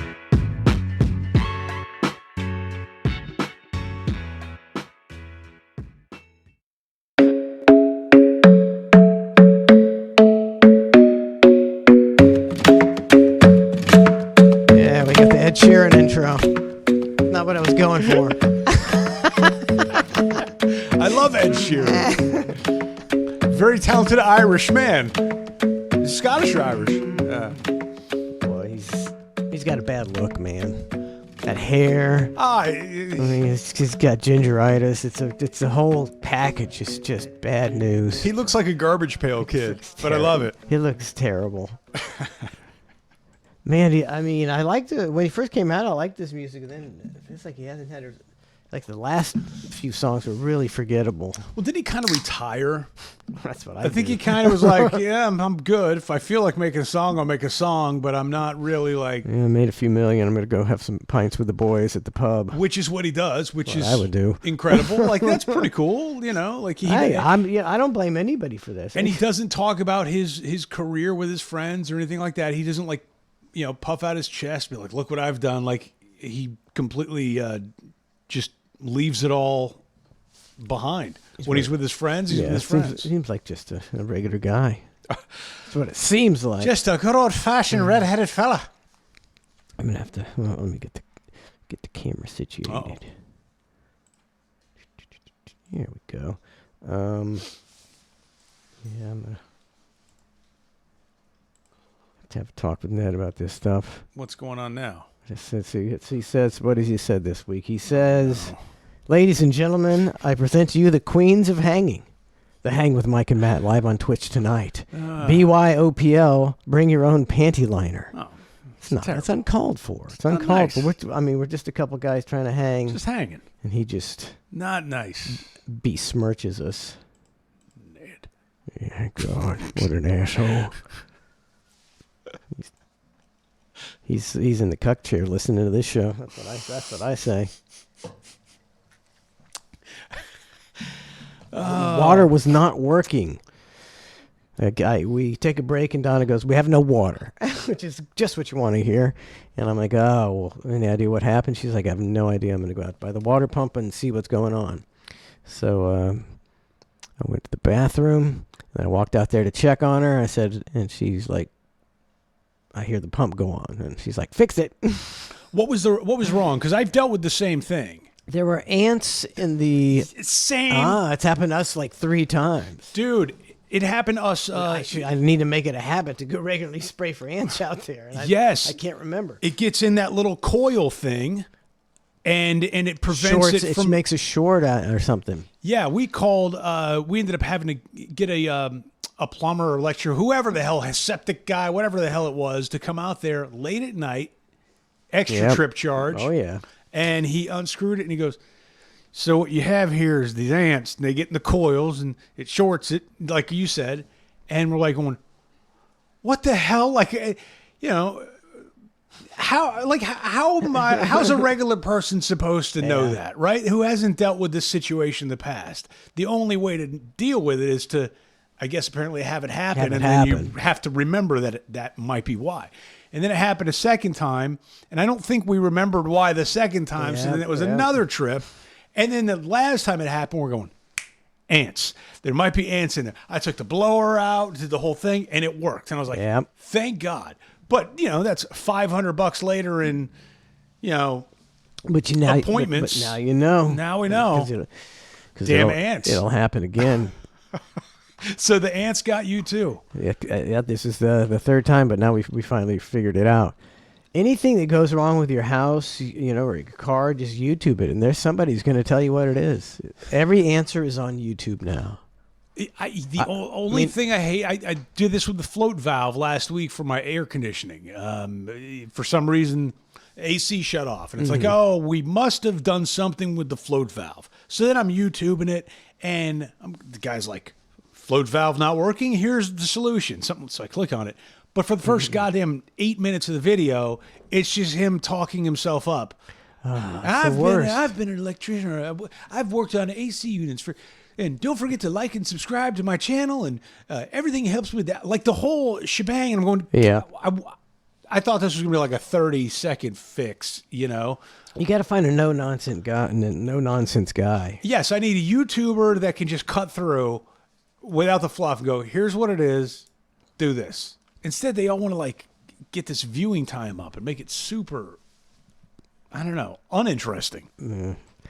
Yeah, Donna. Yeah, she's a YouTube aficionado of do-it-yourselfs to shit. So she knows the guys to go to who aren't full of shit and gonna lead you down a 10-minute path of nothing. Share those with the world. That would be a great service to many people. She does it all. She replaces the windows in people's cars, and it's like I couldn't do that in a million years. You could give me the YouTube video, all the parts, and say, Mike, your wife just fixed this window in 2.5 hours. You do it, and 6 months later, I'd come back and say, I can't do it. Well, yes, and can't. I'm certain what would happen with me is if I tried it, I would create a bigger problem. My goal is to not create a bigger problem. I know that if I try to fix the window, that means I'm getting involved in it, and that means if I can't fix it, not only is it not going to be fixed, it's going to be worse off. So Worse off, yeah. I'd rather just avoid it and not even attempt it, so it doesn't end up worse off. That's me. That's me. That's me too. That's not Donna. Yeah, so I'm glad she fixed that. Yeah. Well, I was thinking when I was going to the bathroom, the dogs were barking in the hallway. I'm thinking my neighbors must think I'm a real asshole because these hound dogs, they bark at everything. So all day long, I'm over here. I'm out here. Shut up! You sound like an old, like crotchety, and it's a wife beater kind of style. And it's a reflex now because when they bark, it's like not just like a dog barking, like but dog. It's like boo. They start with immediately. They go, Yeah. You'll be laying on the couch, it's like boo, and you're just like shut up. Yeah, they don't ramp up. There's no like a No. growl first. They're just 100%. Yeah, and it jolts you until you get so I have the immediate reflexes. Shut up. So the neighbors hear that. I never touch my dogs. But I do yell at them to shut up. There is a thing like one of our friends. She's got like a Labrador or something like that who barks incessantly, right? But she lives in an apartment complex. That's bad. I love her. That dog's nice. Nothing wrong with that. But like as a neighbor in an apartment complex, if I had that living next to me, I'd go insane. I would go insane. Like here, you've got neighbors, but they're not exactly like, not like you're walled next to them. You know what I mean? Like you've got a little space. Their dogs could bark and it wouldn't even bother me. But in like an apartment setting, like I always wondered, like, well, why do they only like allow, dogs up to this weight or whatever? Now I kind of get it. Yeah. A big ass bark. And whenever they want, it's. Yeah, boy. I've lived in an apartment before. I can't imagine living in an apartment anymore, though. It's just, that's not how I want to live. Surrounded by a bunch of people on top of me. Got to worry about how I step. Got to worry about somebody banging up top. Yeah. An apartment, some of the, you're not going to get one that's made particularly well, perhaps. If you've seen the stuff they're throwing up around here lately, it doesn't look very well made. Yeah, there's no way you can get a solid, well-made apartment complex with 1,200 units done in 6 months. It's... But they're doing it. They sure are. I can't imagine what's going to happen when a big hurricane comes through here. Just There'd be nothing but the elevator shafts, because you can always see when they're building an apartment. You'll see like those go up first, four right? or 5 elevators. You're like, what are they building? Oh, that's the elevator shafts, because it's the only thing concrete in the whole structure. And then it's just balsa wood around it. Balsa wood around it. Well, they were doing the rebarb that they, I guess, construction guys, they were doing the chintzy way, and they were like, instead of putting like material or like true rebarb, they were stuffing it with almost like plaster, like some cheap way of getting around it.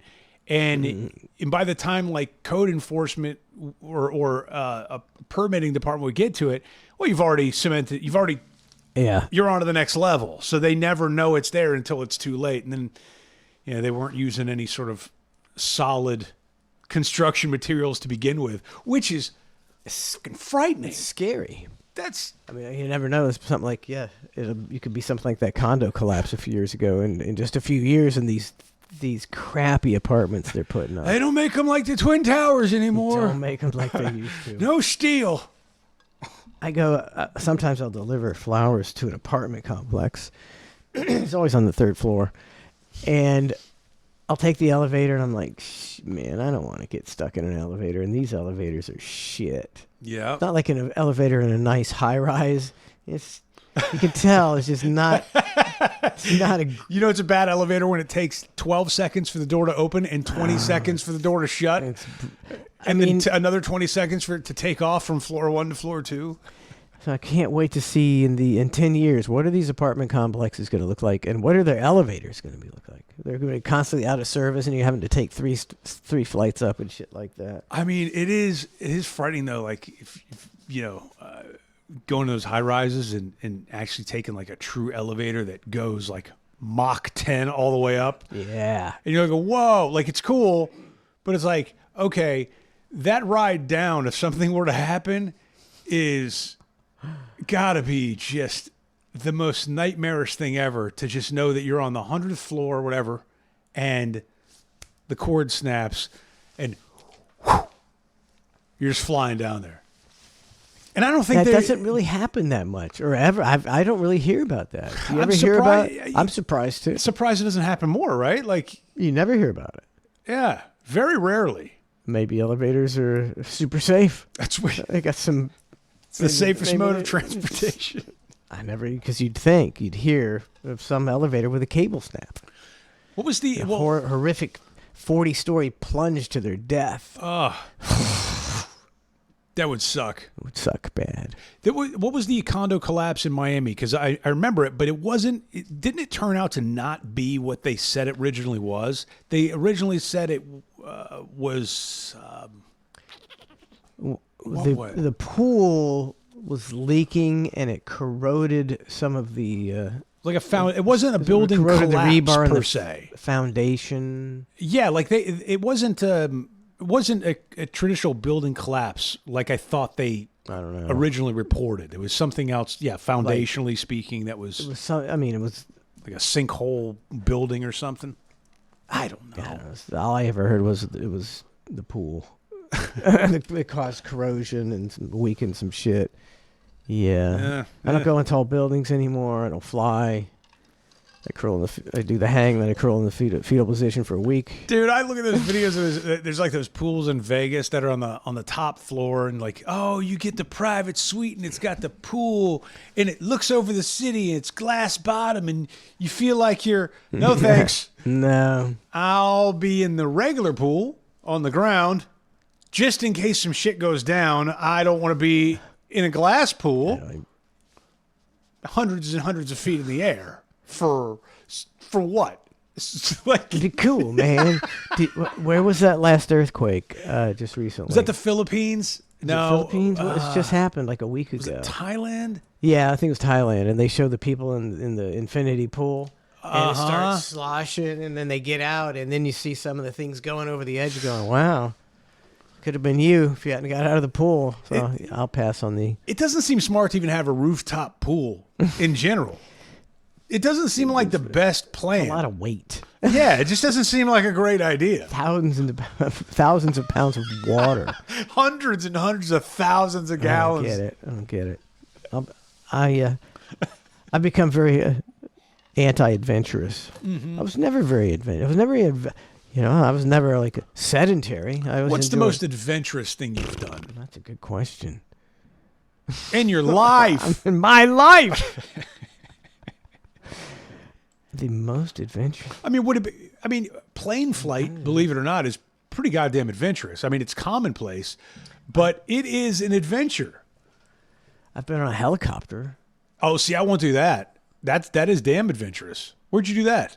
It was at the Power Pig, and one of the clients, some big car dealership, was getting helicopters there, and Mark Chase goes, "Hey, Buckwheat, you want to go fly to El Dorado or whatever? Something okay. In Newport Richie?" And I'm like, "Okay." Whatever you say, Mark. So that's pretty good. That's pretty adventurous.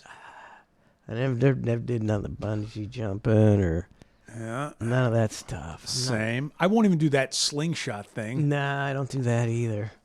I don't. I went down in a 50-foot cave It was 50 feet to get to it, and you had to crawl through a very a small tunnel. I'll do that. I won't do that. As I was chaperoning a group of 10-year-olds. Would you do that now? Never do it again. I can't believe I did it the first time, and I think can't about either. it now, and I go, oh my God. Ever since that cave with those people got trapped with the 10-year-old boys or whatever, and then they had it filled up with water, and Did they're you see stuck that movie? there. That was a good movie. It's great. It's a really good movie. It's great. But what a terrible circumstance, and what they did to get them out and drugging them and putting them into a thing and It worked. temporarily, yeah. And it's like, It's how is this insane. going to go? And yeah, and it worked. You're going. That is the epitome of like human spirit and ingenuity. That you go. Yep. That's what makes people amazing. But what makes people dumb is getting themselves in that predicament to begin with. And that's the thing. Like, I know there's all these adventurers and they want to do this and want to do that. But then when the shit goes down, they're like, hey, need some help here. It's like, well, why did you do that? How come you're there? Like, wow, I was just on an adventure. It's just cave diving in general. It's like, you're insane. Yeah. If you that's if you nuts. look at the total number of people who cave dive and the total number of fatalities, it's like one of the most dangerous things you can do. I'm gonna free dive. No, What is the purpose of free diving? I'm plugging my nose when I jump in the pool in case my ears pop or I get water. I'm sorry. I'm not taking any chances. No risks. But the free diving. So what? You can hold your breath a long time, and you might die. Why? Yeah, but the thrill of going down really deep and then coming back up and being able to breathe again is And coming back up real slow. really satisfying. When you're panicking. What a nightmare. It's like the worst sport ever. How's it even a sport? Free diving. My lungs are bigger than yours. Yeah. Ooh. Yeah, I can hold my breath for 6.5 minutes. Yeah, and if you can, that's great. But why don't we just do it above the surface? We'll make a bet and be like, hey, man, let's see who can hold the breath the longest. 1, 2, 3, go. Oh, I never thought of that. Maybe they never thought of that. We can skip the whole diving part. It's Hey, you don't just another layer that's complicating things. Well, we don't have to skip the diving. We can do it in a pool. And then you're only a foot. There you go. A foot from air. Yes. At any time. Just the that- shit that goes down, much. you just pop up. We've all done that before, right? Yes. I got to get to the. It's such a good feeling too. Yes, it is a great feeling though. Like when you have your friends and you're like, okay, who can hold the breath the longest? But then you see that one person inevitably kind of float on the surface, and you're like going, are they dead? Like they've been. Either they're really good at this, or something's Yeah. wrong. Like, what point do we poke the person? them? And then they'll go, Yeah. "Did I win? Did I Yeah, win?" you won. Yeah, We had to- congratulations. we had to poke you because we were such losers. We couldn't fathom a guy holding his breath for 48 seconds. Oh my god, the stupid games people play. But that helicopter thing. After seeing that footage, was it last week or the week before? The week before, yeah, the That thing went down New like York, yeah. dude. That just like reaffirmed everything. Because, if you were going on vacation in Vegas and they do the helicopter ride to the desert, and you do a glass of wine, it's all romantic, all this stuff. Or you go to Orlando and you've got this tourist attraction. You can take a helicopter and fly over Orlando and, all the stuff. And you go, wow, that might be cool. And then you see that helicopter hitting the water with just upside down. upside down With no hope. No No blade, rotors. no nothing, no tail. And think, okay, so that was like a 4-5 second. Once they lost their rotors, probably took them about 4 or 5 seconds to fall. So imagine, it probably seems like a minute and a half. Oh. And you just knowing what a way to go. That's not how I want to go in sheer terror. I'm just looking to avoid sheer terror. That's all I'm looking to do. Yeah, I don't want to. They're putting themselves into a situation of sheer terror, which the attraction in Orlando or the ones in Vegas or whatever. I wonder when something like that happens, if the owners of those attractions are just like, pack it up, boys. Gonna be dead around here for a while until the news cycle changes over. People forget this happened, and let's just hope there's not another tragedy. Like planes are a little different. A plane crash. You got to get on a plane. Yeah, it doesn't really stop people from. They're not going to cancel their plane ticket and go, I'm not going to see my parents in Idaho now. Like, they still kind of continue on. Helicopters,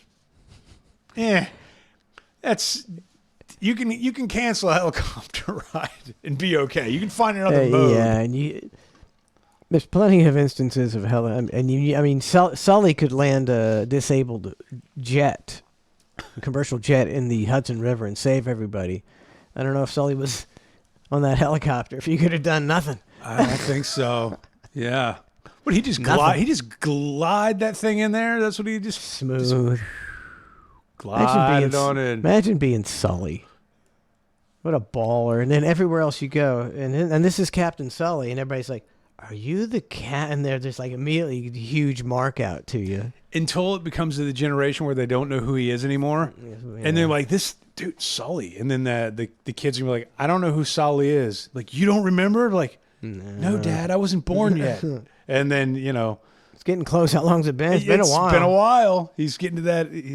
He's becoming a man of a certain age. And if his name hadn't been Sully, if his name had been James, it did add to it. Yeah. James, you'd be going, what was that? Remember that pilot? You would never know. Yeah. Sully. Sully's just Sully. It's all about the name.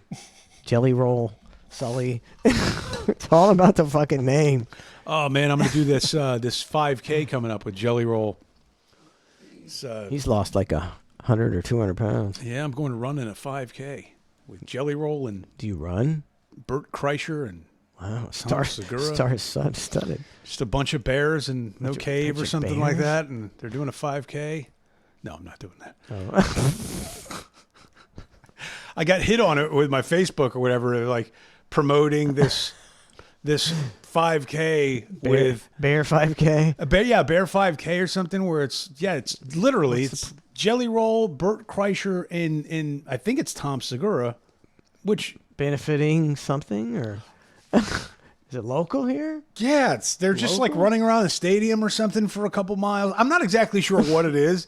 All I'm going is, what a weird move. Like, it seems odd. Like, I mean, God bless him. If Jelly Roll can finish a 5K, that's great. I can't. I thought he probably walks it. I don't think that's the spirit of the thing, though. I think he's been.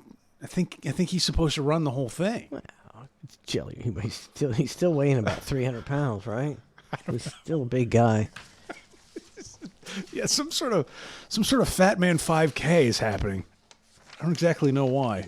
And you're not going to do it? No, dude. No. I wouldn't do a 1K, much less a 5K. Why? What am I doing? No. Man, my running days are I got a tumor on my knee. I'm not moving. Running. I always ran periodically throughout my life, And you're a lightweight. I mean, literally, like body weight wise, yeah, you're light. And it just always seemed like it was just beating me up. Takes a toll. It's just, and so I'm like, man, I'm not ever jogging again. It's just that's why I hurt my knee. Just the wear and tear. It's like, what a stupid thing to do. We'll do a speed walk 2K. We'll just, that's probably get just as much motion. Aerobic activity with a speed walk. Yeah, I'm back to swimming. Got to 36 laps today. 70 push-ups. Olympic-sized pool? Whatever that is. It's not Olympic size. No, it's only like 45 feet long. Did you see it's a lap pool, whatever that means. Did you see the most expensive house listed in our area? This whole like area that we live in, the most expensive house listed. It has a true Olympic-sized pool in the back. It's for sale. I think they listed it for $38.5 million. I think. And I was looking at the pictures and I'm going, I got to tell you something. A little too much house for me. It's a lot too much house. It's a lot too much house. At it's some too point, much pool for me. What do you need? You know how big an Olympic-sized pool is? And the house is on a lake too. So it's like you have this Olympic-sized pool, and then you've got this like other body of water directly behind it, where you can fish and you can paddleboard or Olympic-sized pool. Yeah. What are you doing there? I could see if I'm an Olympic swimmer, I might want an Olympics. Yeah, I don't even have to leave the house to practice. But what? Anybody who's not in the Olympics does not need an Olympic-sized pool, right? Like, have you seen how long it takes the world-class swimmers to swim from one end to the other? It takes them forever. You ever been swimming in your pool and you had a beverage and you leave it on this side and then you find yourself at the other side and you go, oh man, I got to swim all the way back over to get my drink? Imagine doing that with the Olympic-sized pool. Give me another drink, honey. Olympics. That's just being a dick. Olympic Just size. being a dick. What else did it have? It had something else that was crazy. Have you seen the listing on it? Are you familiar with what I'm talking which about? one is it? Where is it located? It's at 38. It's listed for 38,500,000, which, for a 6-bedroom seems a little pricey. I don't know. I feel like I should have more bedrooms for that amount of money. And more toilets, to be honest. 7.5 bath. It's I can give us a virtual tour, maybe. Oh, sweet. Here we go. 38 million. This guy's just giddy. He's like, I'm gonna get so much commission off the sale. Oh God. Where do you think the most expensive property listed in Tampa Bay is? Right here in Odessa. This property is $38.5 That looks like an office complex. It sure does. Wow.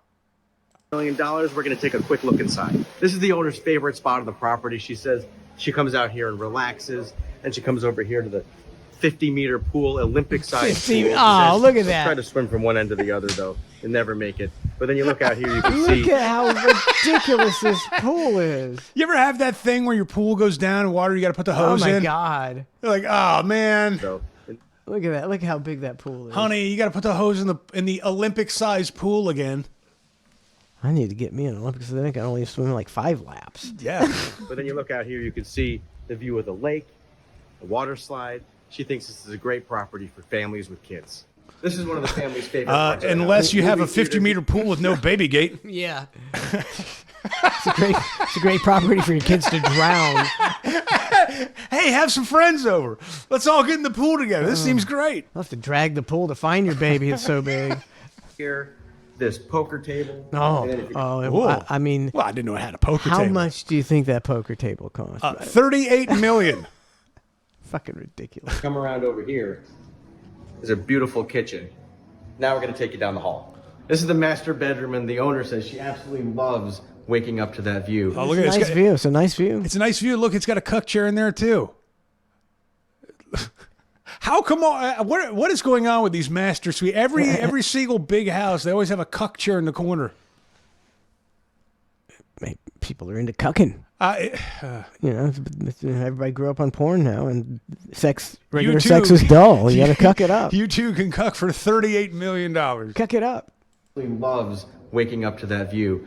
The other thing she loves is just down this hallway, if you follow me over here. And I think you can see why.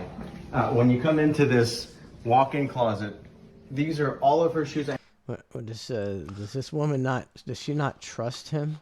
She has to follow me. Like she's like lurking. She's lurking. Oh, I see. I've got another question. Is like, why is he showing her shoes come with the property? Like, I thought we were focusing on a tour of the actual house. Like, Maybe that's why it's so expensive. Her shoes come with the I property. mean, it's fantastic that she has a lot of shoes, but I don't really care. You don't care? No. You can see why. When you come into this See, where'd she walk-in go? closet, She disappeared. these are all of her shoes. I asked her Oh God. how many shoes she wears. She says probably 4 or 5 pairs. But everything else in here for special occasions, regular wear she sees fit, and Oh, she's gone. She disappeared. She went back out. Made sure he wasn't stealing nothing. Putting some shoes down his pants. What the fuck? She won't miss this pair of Louboutins. husband's closet is just through that doorway on the other side. The husband's shithole closet. I can't wait to. Hope he shows across the way. Oh, how tiny the husband's closet is. About a quarter of the size.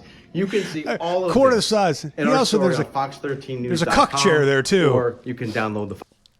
This closet would rent out for $2,000 a month right now in Florida. 38. That's a big ass closet. 38 million.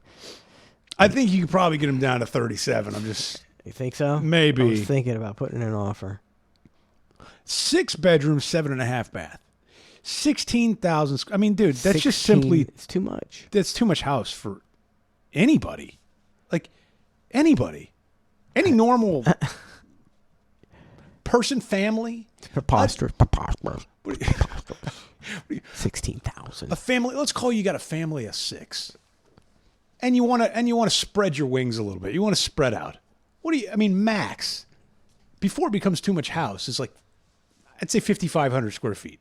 Anything above that, you're just kind of flexing. It's just flexing. You know, an Olympic-sized pool is a pretty hardcore flex. Yeah. I mean, I'm thinking that pool cost. The pool costs probably over $1 million, easy. That thing is enormous. It's just $38 million. And the you know what the messed up part is? $38 million. That's like cheap compared to some of these places in the Hollywood Hills or Miami that are smaller, and you're getting less. You know, but it's in Miami.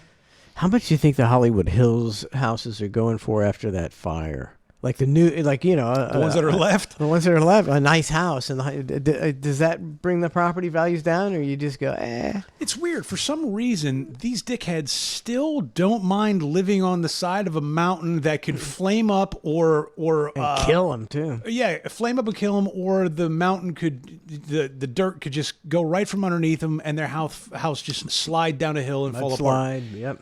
But yet, for some reason, these pretentious dildos go, I want that one.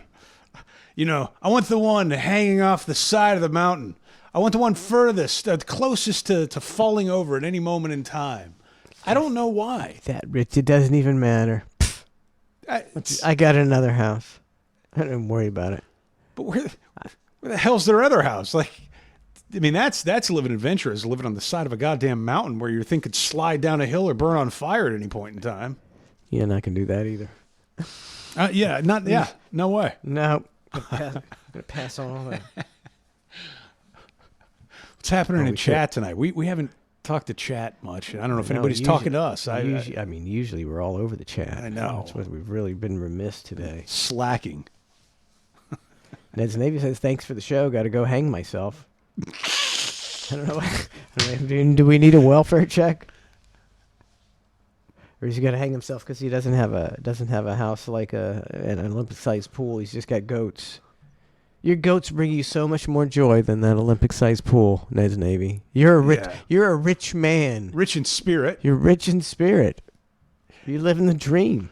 And Crystal River. And goats. To be clear, if you do own that $38 million house and somebody comes up to your property selling Girl Scout cookies, you do realize you can't say no. You can't say no to anybody who's coming up to your door asking for a charitable donation.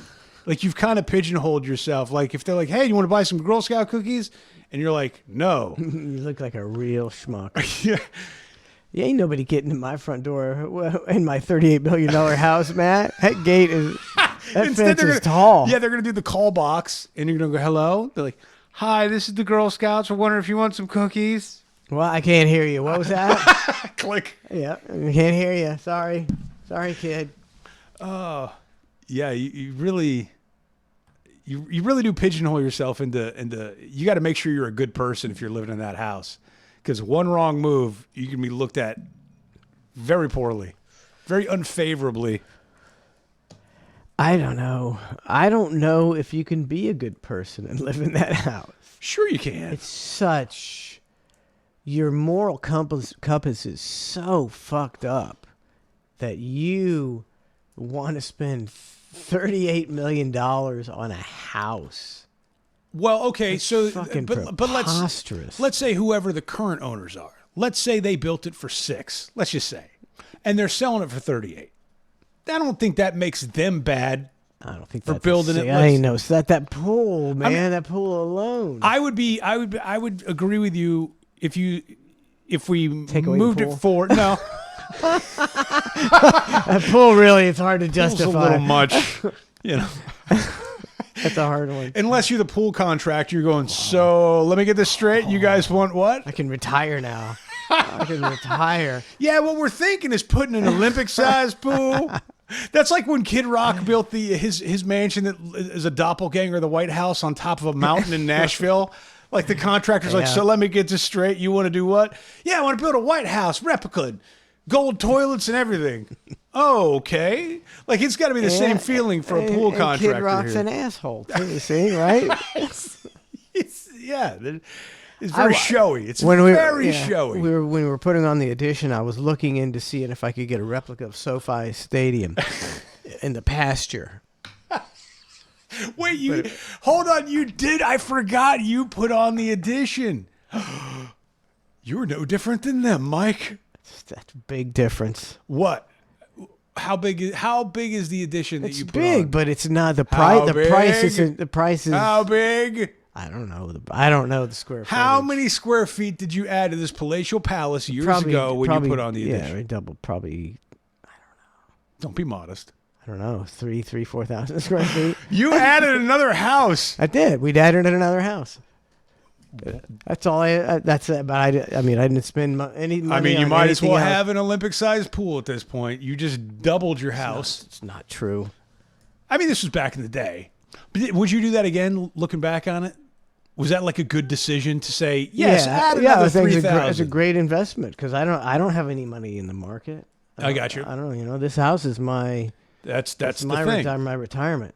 Yeah. And we had so many parties here.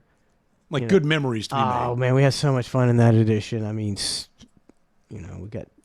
We've had it for like 10, 12 years. Yeah. At least. And we, at that bar, we've had so much fun at that bar. And our neighbor, he built bars. And he gave us a good deal on building. I mean, oh, that's where they came from. Is your neighbor? Yeah, he's our neighbor. He doesn't live there anymore, but he was a woodworker and he did stuff and he did that thing for us. I love that bar. I love that bar. A woodworker. I feel like that's a trade that's no longer going to be around in 20 years, which is sad. Yeah, we have 3D printing. We don't need. We don't yeah. need your woodworking, buddy. What do you mean woodwork? Like, what do you do with wood? Like, what do you mean work with wood? Like, how's that go? Like, it really is one of those things I could totally see being phased out, and just the only people that are going to do woodworking is somebody who's really passionate about keeping some sort of hobby alive or some sort of generational trade that has just been passed down, and they don't know any better. They got robots. They got machines making it. They don't need anybody woodworking at all. I could interview a woodworker for like at least 12 minutes before I was like, all right. Oh, it's woodworking is a form of genius. Yes, it everybody has, not everybody, but many people have a form of genius that isn't recognized in the standard view of genius.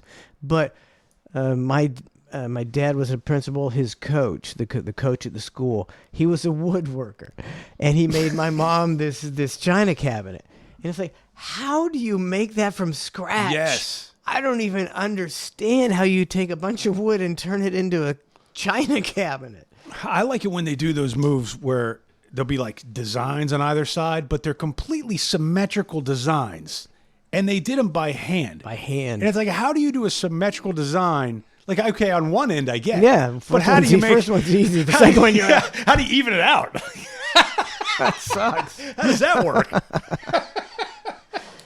Yeah, but yet we put the people on a pedestal, like the football player who can catch a pass from 50 yards, or a quarterback that can throw 60, or a baseball player that can hit a ball 350 feet. Whatever it is, you put these people on pedestals and you give them everything in the world, all the money in the world, all the fame, all the access. Meanwhile, you got this guy working with wood, building a symmetrical design china cabinet. Few people can do. Few people can do. And we'd interview him for about 8 minutes. Yeah, all right, thanks. Go do some chiseling on that wood. Fun with that wood. Keep doing whatever it is that you do. Oh, where'd I write it down? I wrote it down. Oh, okay, so robots could make the statue of David, the Michelangelo statue of David. You probably know. You could probably make an automated robot to do that very shortly. Statue David, little tiny. He had the tiny penis. Yeah, tiny penis. I Okay. was going to say tiny statue. No, big statue, tiny penis. You're right.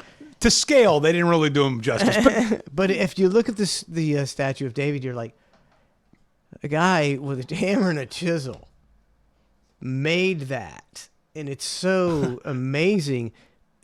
is society better when you don't need anybody to ever chisel nothing, to paint anything, to sculpt anything? It's all done by machines. Is that a better society? Some people would say yes.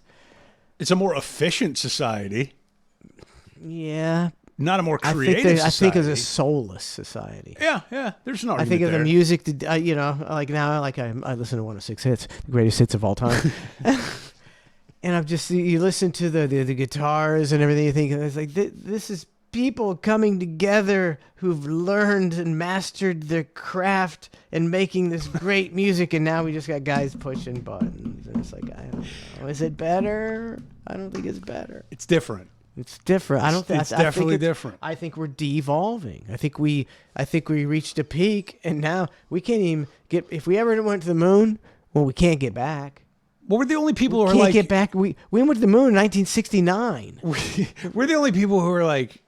I mean, we're the only people, but regardless, who won't. We're too lazy to do certain jobs, right? Americans especially. We don't want to do that. Pretty lazy. We don't want to do that. But we're also going to enable robots and AI to do the jobs that we do. Yeah. Oh want yeah. to do, Oh yeah. or need to do, and we're still going, empower it. And so what are a few robots going to do? It's like, okay, what's a little AI going to do? I don't think people understand. They don't understand. And you'll see examples of AI on the internet, on X and stuff.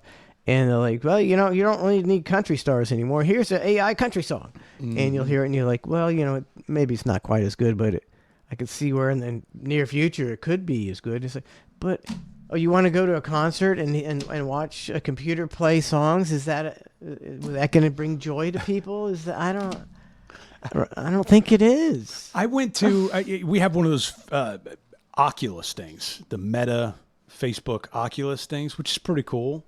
But when we first got it, they had like these concerts, these virtual reality concerts, and I attended one of these concerts with Slim Thug or whoever it was doing the But concert. is it the person real or not? At that point in time, no, it wasn't. Okay, so he was doing a real show, but he was like a virtual version of him. It was odd. It's a real guy with a virtual version, or just a virtual guy they could create out of thin air? I'm trying to remember. Was it any good? It was not. But my takeaway from it was I could see this being good in the future. Like it was it's that rough version of going, hey, we're going to try this out. And you walk away and you go, some people maybe like it, some people didn't. Yeah. But it's a testing ground of going, okay, so I was able to put this headset on, attend a virtual concert with the artist singing live, maybe whatever it was. But in a few years, like that's going to be a whole different thing. They're just sorting it out. You know what I mean? Like, and in the future, I would rather sit home maybe and watch a concert through the headset or attend what appears to be a live baseball game or something like that through a headset. Like there is something cool to that. I went to, what's his stupid name? Country guy. He's in the commercials with Peyton Manning. What's that guy's name? Oh, a country guy in commercials with Peyton Manning. Not Clint Black. No, well, somebody in the chat probably knows. But we went to his concert. I took Wes, and he's a big country fan. And then he's got a duet with I got another name I got to remember. Carrie Underwood. Okay. And it was really good. And she comes on stage, and it was like I was like, man, that was a really good song. And she came. I can't believe they got Carrie Underwood to come out here and do one song. And then I'm reading the paper next year, and the next day, and it goes, and he even had a hologram of Carrie Underwood. I'm You like, got are you fooled? shitting me? It was so real. That's crazy. So me and Weston didn't say, is that real? We were just like, wow, this is a great song. And he's got Carrie, So that was 8 to 10 years ago. Imagine how realistic they can do shit now. Did you ever see the Tupac hologram? Yeah. I mean, that It was way better than that. It was crazy. Yeah, and that was crazy. And the only reason, I mean, one of the only reasons you knew it wasn't Tupac is because He's dead. He's dead. But Yeah. otherwise, they could have probably done it in a good form or fashion. I looked into doing a hologram show and producing one of those. Whew. Boy, that was an expensive price tag. I was like, never mind. It was something like, I can't remember. It's like $250,000 or something. Because you have this, at least this is what I remember at the time, this screen that's entirely basically see-through because you don't want it to appear as a screen. So it's very like fine, this like fine mesh, right? That it jumps onto. But dude, there's a couple companies out there that produce these concerts with these holograms. Really? Yeah, like I don't know if they still do them anymore or not, but like the Elvis Presleys of the world, they'll take this Elvis Presley hologram show and tour it around to these different theaters. I mean, it's a projection performance. It's just getting it down right. I mean, it looks like Elvis. Yeah, I mean, like it got got me. It got me. Pretty cool. 8 or 10 years ago. Damn, it's 8:00 already. Brad Paisley. Thank you, Big Kahuna. Brad Paisley. Triple-edged sword. A close second with the Brad Paisley, but he spelled it correctly, so he gets half credit. Who's the guy I went to see, the country guy? Who's got all the hits? He had like 56 number ones or something like Kenny that. Kenny Chesney. Nope. I have no idea. Oh, There's man. So many country guys. I went to Cracker Barrel to eat the other week, and they still sell CDs in Cracker Barrel in that gift shop, which is kind of because everything's nostalgic in there. Yeah. You get a pack of Neckos and a checker, a quilt checkerboard and a CD, and I'm like going, oh man, CDs.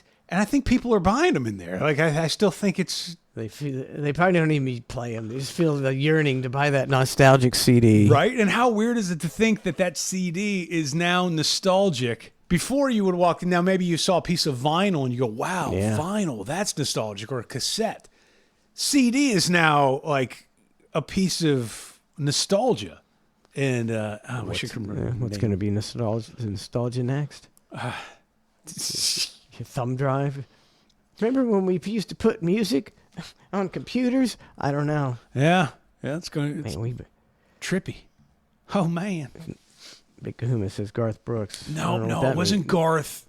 Oh man, dude.